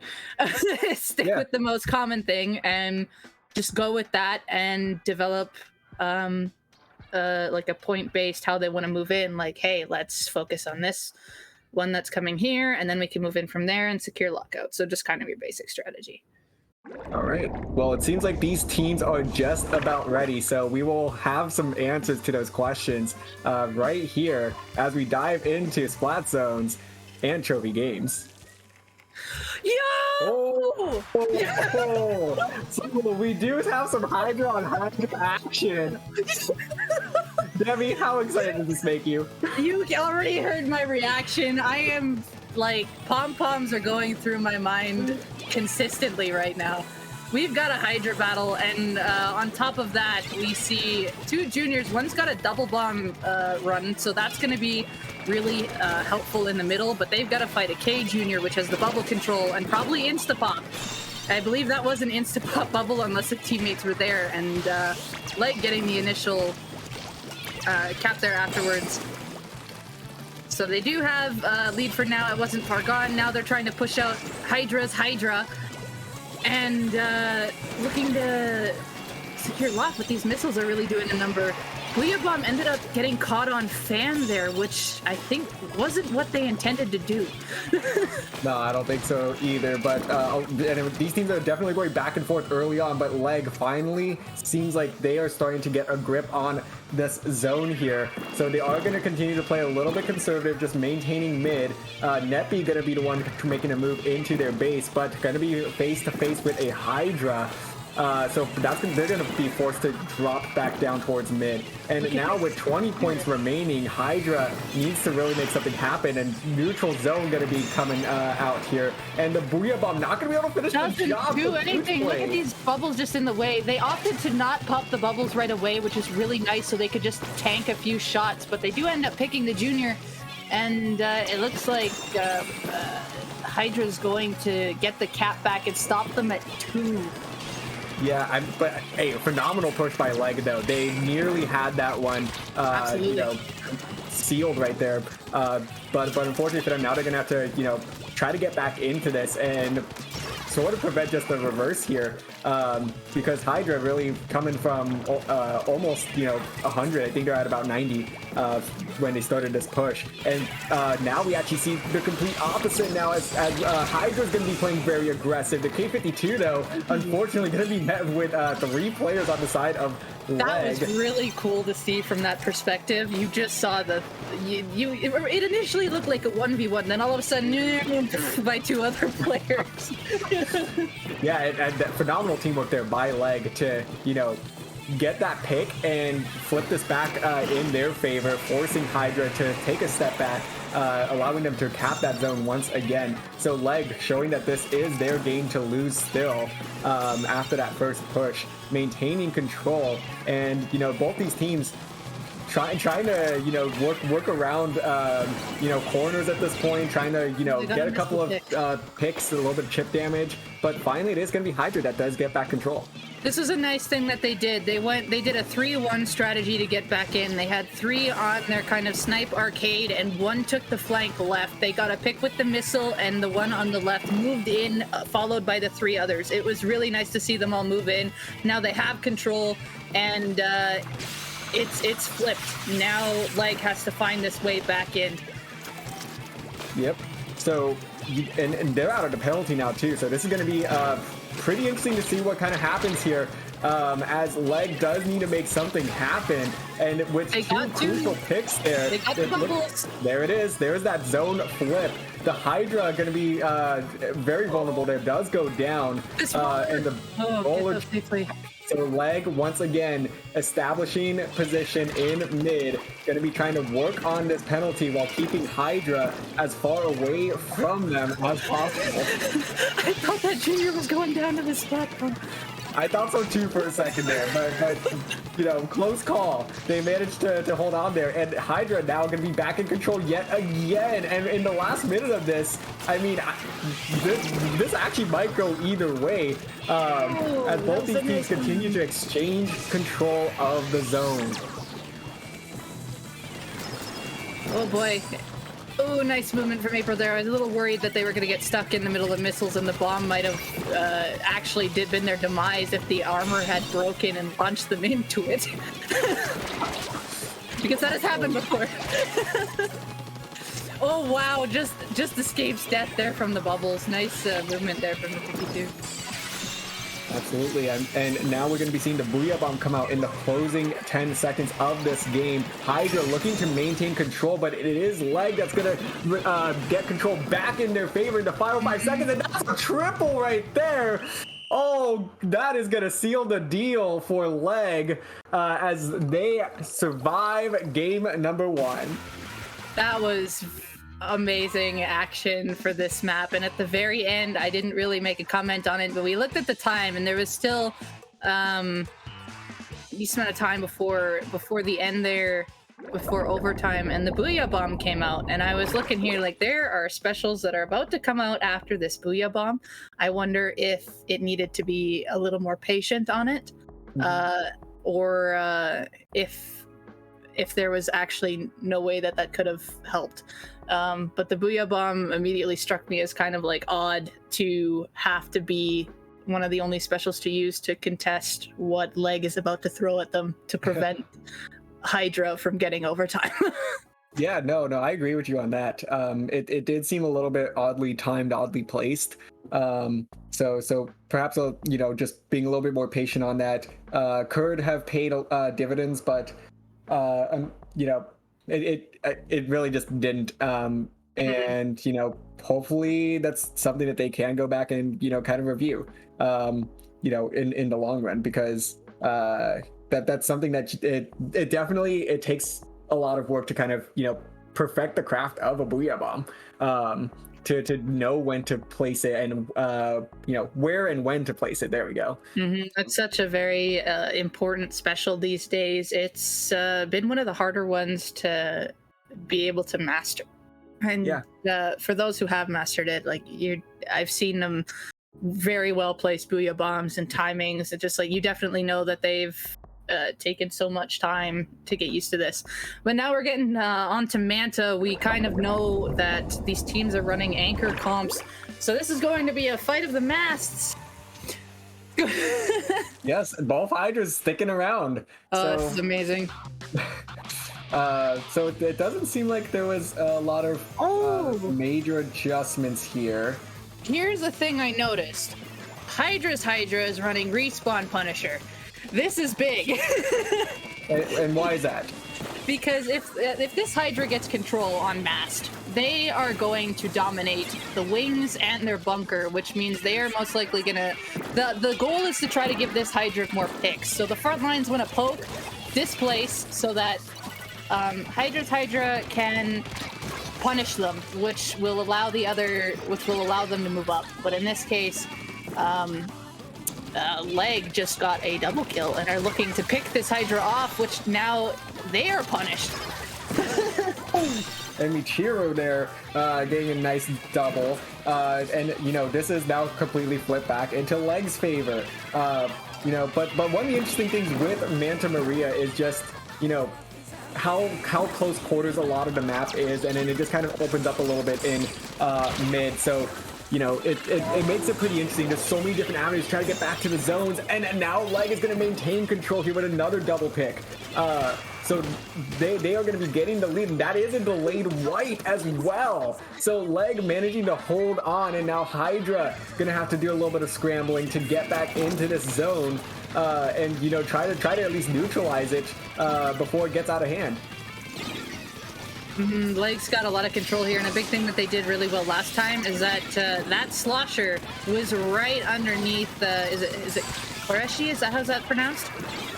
I think so.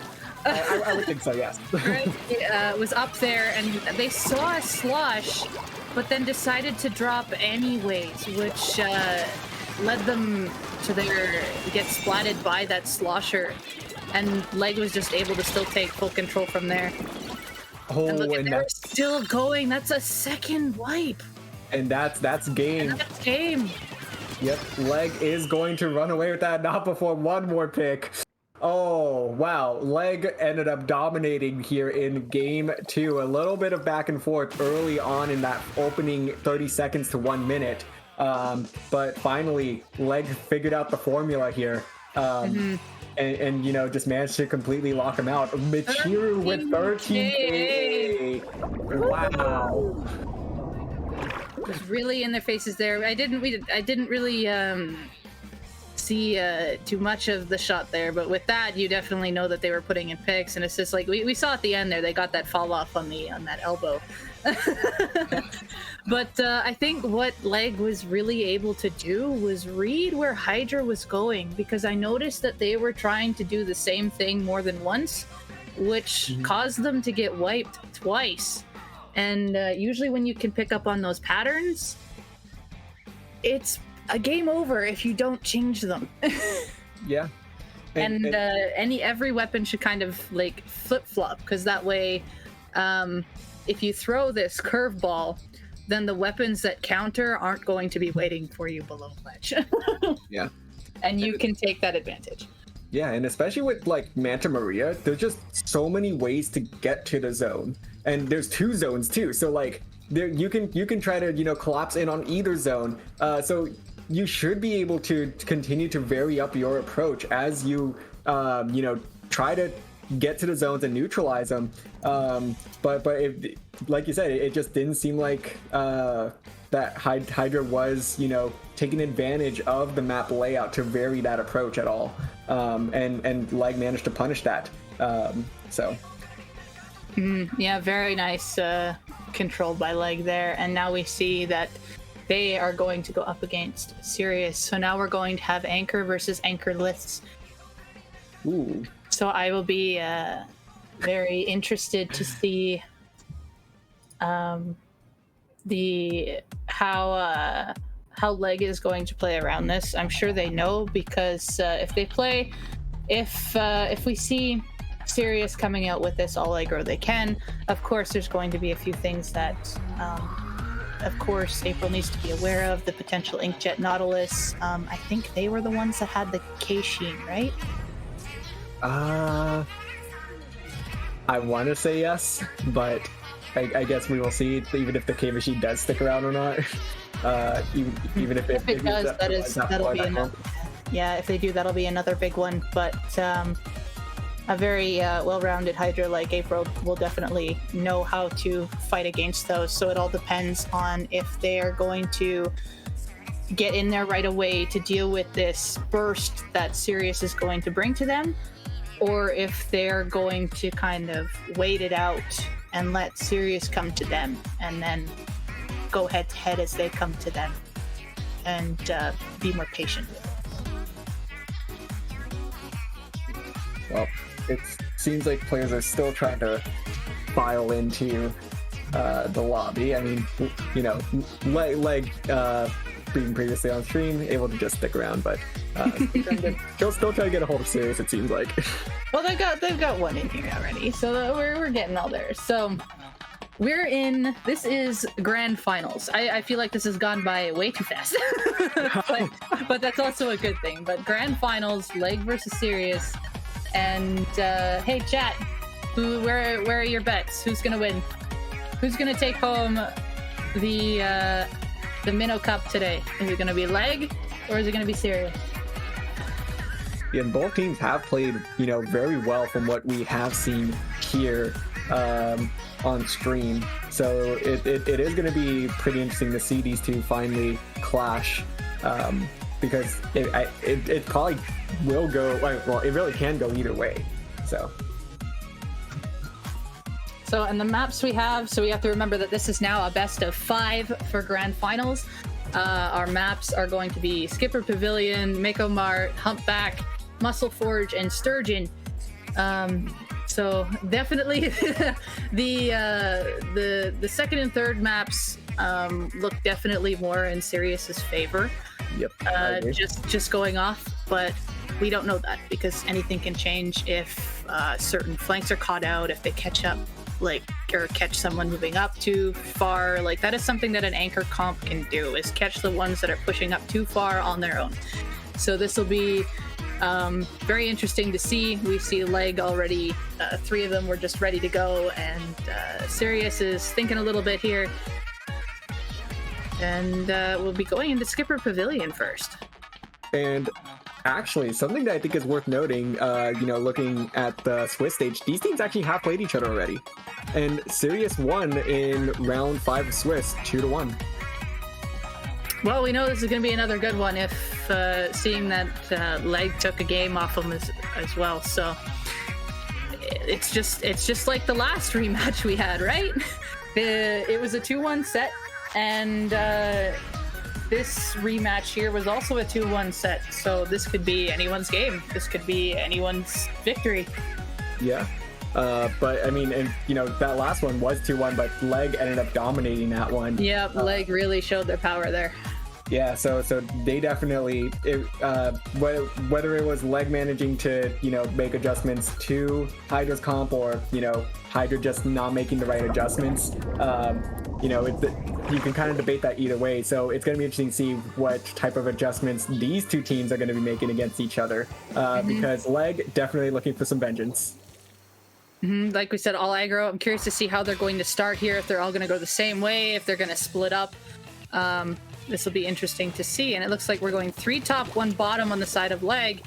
I didn't quite see the other one, but it was a 2-2 split. It was a 2-2 split? Okay. Yes. That and I think make a big difference. And I think what was notable is for Leg, the Hydra ended up being the one that went on their own to establish position on the bottom side of this map. Yeah, and that's what I like to see, because the grillers do that themselves, because the Hydra can hold their own with the range there, while the other 3 can take advantage from top and use the high ground advantage to help with push with zone and meet their way in the bottom. So that was what I wanted to see, if they were going to do that, and they did. And it's paying off right now. It really is, because they got an initial 3 down, and now Sirius is trying to come in with the Inkjet splashdown here, but having some troubles. There was a trade, but there's still an advantage here on the side of Leg, because the Hydra's still up and everyone's in mid here. So this Hydra's got Garden secured, which is really useful, because this Hydra can actually deal with the ones that are coming through mid. Oh, and a huge pick there on the Slosher. So that is going to give Sirius the opportunity to get control of the zone for the first time, almost a minute and a half into this game. Bubbles are out to block. You see they don't insta-pop them again, as they are shielding the zone from these ones from mid, because we see that there are 3 in mid from Sirius with the 1 on the bottom, but do have to opt to jump out because they were spotted. Yeah, it's a phenomenal use of those specials there to just maintain control. However, it doesn't last long. Oh, and now that's a huge double there on the side of Leg. So But now it is actually going to be a 2v2 situation as Soup is able to survive that 1v1. And this zone is neutralized, but Sirius is going to be able to get the numbers back first. So this is going to be a huge opportunity for them to try to flip this zone back in their favor. The Inkjet now going to be coming out. Notice there's two hiding in the corner there, man. That's the Hydra. That's huge. Huge picks from Soup. This will give Sirius a huge advantage right now because it's going to be a lot harder for Leg to get back in. But they have bubbles ready, and I think they're going to try to get a second special here, which they do. And they're painting up their turf nicely, and they're just going to be patient with how they're moving in, which is nice to see. Because they definitely have time to do so right now, even though Sirius is scoring. They're waiting for the opportunity. Yep. There comes the armor. Here comes Bubble. Here comes the specials at once. Oh, I'm surprised that the Booyah didn't get a pick. That was really close. But here comes the bloodbath. Oh man, yes, huge picks coming out from both sides. We now see a 2v2 situation, and it does seem like Leg is going to be able to flip this with only one person standing. That K52, a huge play. I mean, they have all four specials. They launched them simultaneously, and that zone was still only neutralized. Sirius was able to hold on, which was like crazy. I don't know how they managed to hold on to four specials coming at them at once, and ultimately it was the K52 painting that ended up flipping the zone back in their favor. And once again, Leg has four specials ready. Yeah, Leg is really getting these specials. They're being patient when they have them and using them at once, but Sirius has them as theirs at the same time. And this is very, like, 50-50. Like, they're going two here. But now, Leg getting the advantage. They're getting the, I believe that was a delayed wipe. I believe the Zap was the first one to go down. And they're back in control. They're back where they need to be. We see April here back on the bottom where this is the Hydra's install point. So this is huge because it took the Inkjet last time to get the Hydra displaced. Yeah, and Leg just continues to, put a display of teamwork here. They are continuing to hold onto the zone, working out of this penalty. We do see a neutral zone coming out here, though, which is not going to last for long. Oh, He is swimming around and painting, and this is the biggest thing here. Just dodging all of the fire coming at them, staying alive. They had bubbles at a nice time. They just need to hold, but they're going to down. T is still alive. How T managed to survive through all of that, I have no idea. They are going to jump back, but phenomenal footwork there from T to just stay alive there. They do get a couple more points on the board, but Sirius's penalty, not that big, as they are going to be able to get out of this pretty quickly heading into the last 15 seconds. A huge pick there on the K52, as we've seen Leg continue to just coordinate these specials, and you know that that's going to be what they do here in the end. But with a second pick on the side of Leg, this is going to be really difficult for them to flip this in overtime. They do have one last chip, but it's going to be no good. Oh, those two picks were crucial at the end there. If I didn't see where they went down, I think it was at the top somewhere, or they got picked off by all of the stuff being launched at them on the plat, because that the machine from Femships there has the fizzies. They have just their main in general. That's, if you get too close to one of the ends there, that's a very bad thing. But man, there was such a dominant showing from Leg there at the beginning. Like I said, it took Soup's Inkjet to turn that game around. Yeah, and honestly, I mean, just both teams, played very well that game.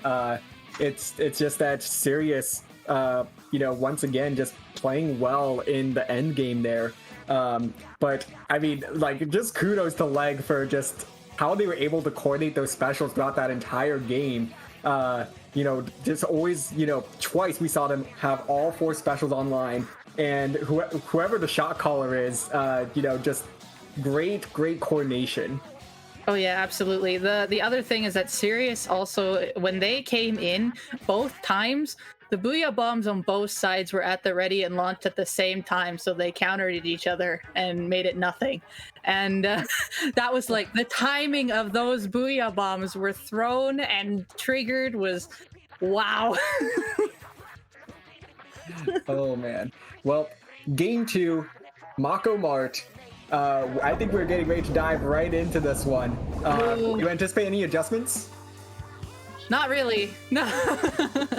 Hey, that's a perfectly good answer There right is there. a try now, though. We do see a tri-slosher, so yeah, you know, as a tri-slosher man myself, love to see it.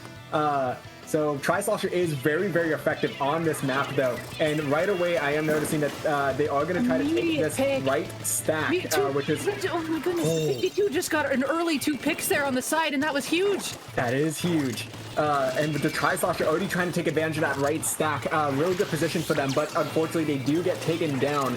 So this is going to be a numbers advantage for Sirius, so they might be able to flip the stack pretty early, and they do. So going to be back and forth early on in this game, as we are seeing just pick for pick now, and now we see a 2v1 situation. Oh man, just continuing the bloodbath that we have seen all of Top Cut. We see the immediate strategy that we've seen twice now is Soup is using those ink jets to go all in on April just to displace that range from picking off their teammates, and that is helping Sirius get in. But in this case, Leg was there to follow up on that inkjet and go, what just? Oh, that triple assist! Not too often you could say you got a triple assist. Normally you get a kind of a mix of the two. And now Soup gonna be jumping in with that inkjet, trying to get a couple of nice picks, but unfortunately does get shut down themselves. And at this point, it is going to be Sirius that is hunting for the lead, as Leg struggles to, you know, just try to get themselves out of spawn. But finally, the Booyah Bomb going to be coming out to try to neutralize the zone. Unfortunately, not going to be good enough, as Sirius continues to maintain control here and get a couple of nice picks while they're at it. And Sirius is going to be able to put some major points on the board here. Leg had the right stuff going in, but there was a huge bomb splat right underneath the snipe there that took the 52 out of play, and that really prevented Leg from trying to get more done because the other members just canceled whatever was being thrown at them. But spoken too soon. Look at this, stopped at 2 again.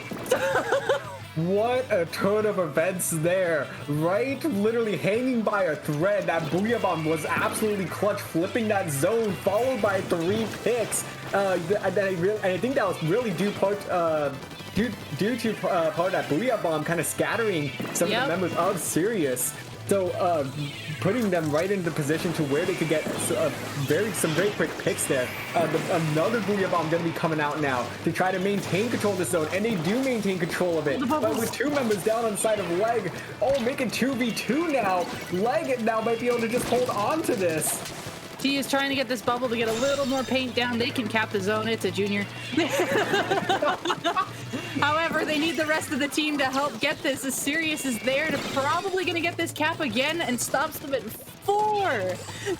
It was wow. Wow. What a clutch stop there from Sirius to prevent Leg from getting back control of this zone. But 71 penalty points is what Sirius started with, so it is going to take quite a while for them to get back control of this zone, as they do get about halfway done before Leg manages to flip this back in their favor.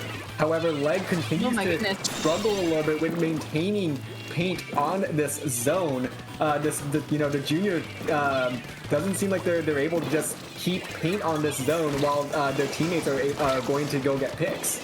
They're definitely trying, and Sirius here, that machine really helps with this poke comp.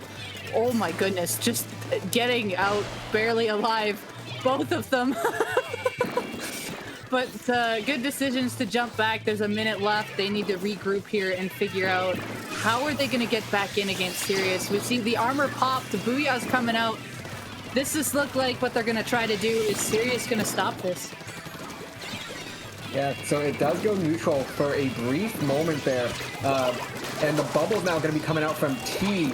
So they, unfortunately, T is going to go down themselves as well, as Sirius maintains control here. And with only 10 penalty points left, if they are able to get out of this penalty, it might just be a for sure knockout here. But Leg is so close to neutralizing it, but it's going to be no good, as Sirius holds on for game number 2.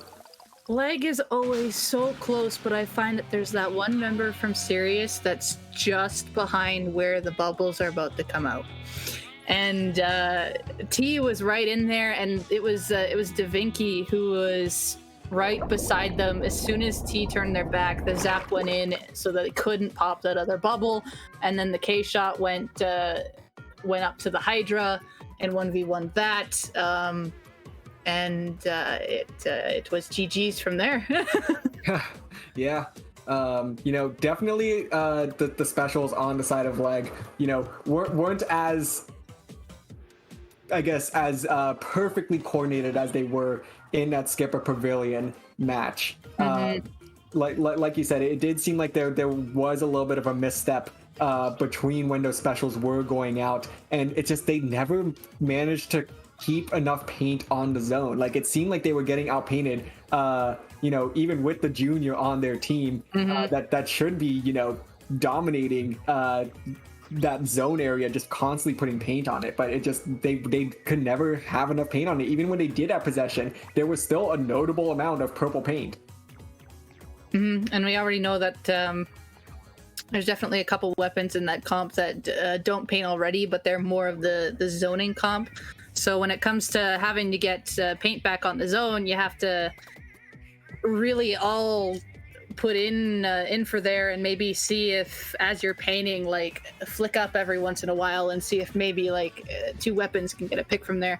But we're going to move on to Humpback now, and I think this is going to be another really interesting one to see out of these two comps. One thing's for sure, I think that Tri-Slosh is sticking around. I think it is too. Yep. Yeah, this is just such a slosher dominant map. Just because of all these curved slopes, just it's so easy to get paint over various ledges with those sloshers. So the Tri-Slosh are going to be absolutely huge for Leg here, and hopefully might be a difference maker. The one difference is Bandy switched off of K-Shot back to 52 and did get the first pick there on the side, and it looks like it's Sirius who has the initial lead here, and T getting picked up by a bomb there, and it looks like the 52's been spotted on the other side of bunker here. Just being patient with it, waiting for teammates. Yeah, and building up those specials. So once again, we do see two specials going out at the same time on Leg. But yeah, those Booyah Bombs going to try to cancel each other out. But with two people going down the side of Leg, Sirius is going to be able to maintain control, and that's a 3-down situation for Leg, as Sirius is just continuing with this to build on this lead from this opening push. Leg just doesn't seem like they can maintain members alive right now, and Sirius looking to just make this a quick game 3 knockout, perhaps. And this is match point too. It is. So this is absolutely crucial. Leg, it's now or never for them, as they are going to make one last push into this zone. The bubble's going to be coming out, and they do neutralize the zone. Can they flip it, though? They did. A huge flip there. I really feel like that K52 pick as well was crucial to them flipping that zone, and now they managed to get a triple on the side of Sirius. So now Leg finally establishing some position here that they can work with, and this might be just their opportunity. Now this is just me speaking here. If you want to fight this aggro comp, Leg's Hydra needs to go aggro on this map, while the others more control zone. Since the Hydra doesn't paint as much, they need to be in Sirius's face. And we're seeing April play more mid-zone, which is almost more risky because you're wide open to everything that can be thrown at you. The Inkjet, the Booyah, the Fizzy. Meanwhile, on the side, you can distract while your teammates go from in front. But we see Booyah bubbles coming in, and Legs manage to cap the zone. They have armor to maybe go in and push them back, and that is exactly what's happening, but a counter armor has come out. Splash down, they're trying to cancel it. There's so much happening in this corner. There really is, but now it is going to be a 3v2 situation in favor of Sirius, which is going to allow them to flip that zone and forces a couple of jump backs on the side of Leg. So now April gonna try to just hold position here, get a little bit of paint down to allow them to kind of build them a path into that zone. They do have that armor ready as well, and the Junior does have the bubbles also. So it looks like it's gonna be 2 armors and the bubbles ready for leg, which with only 3 members up, I'm not sure if they're gonna be able to make the push, but they kind of have to at this point with only 10 points left on that penalty for Sirius. Not a lot of time, and this Booyah is being held, waiting to see where they're gonna go in. T's got the bubbles, but I don't know if they're gonna make it in time. They are not. And it is going to be Sirius winning here in Grand Finals, 3 games to none. Oh my goodness. Sirius getting was very dominant on this map. I definitely saw that happening, and it's just like there is a way to counter it, but Leg unfortunately couldn't counter it on Humpback. And but for the other ones, Leg definitely could have taken a couple of those ones. Just Sirius was definitely in the right place at the very end, because it always came down to what was happening in the last little bit there, and it could have been any team's game. But wow, Sirius is coming out with the 3-0 on Grand Finals, and they take today's Splat Zone's Minnow Cup. Man, wow, what just tournament overall. I mean, there was quite a few close games there, despite semifinals and finals being sweeps. All the games were still really close. They were very close. They still brought all the action. It still could have been either way, and we definitely had a few teams had more of the map in their favor. Yes, yeah, I've been there a few times, but we did note that. It was definitely some really good games, and Sirius showing off a lot of pressure there, and GG's to both teams overall. And I wonder if the 3rd place match has finished up. See who took 3rd. And it looks like 3rd place match is not done yet. It's between Hydra and Access Denied. They are currently 2-1 in favor of Hydra. So we won't know that, but yet. Yeah. But till then, we'll be closing out the stream. So keep an eye on who takes bronze in this tournament. All right. Well, yeah, I guess we can go ahead and start to wrap this up. I hopefully we have permission to do plugs. That usually you're fine. All right. You definitely have permission to do plugs. All right. Well, Debbie, why don't you start with yourself? All right. Well, for me, you can, if you want to see more of what I do, you can follow me on Twitter at DebbieDoobie, or you can see me stream on Twitch. I mostly stream, of course, Splatoon, but I stream a bunch of everything else. You'll see all of my squad's action, usually from the grillers when we're practice playing tournaments. That's usually what I mainly stream. Some good old Hydra content. So yeah, you can find me over there, and that's Debbie_Doobie. How about you, DRF?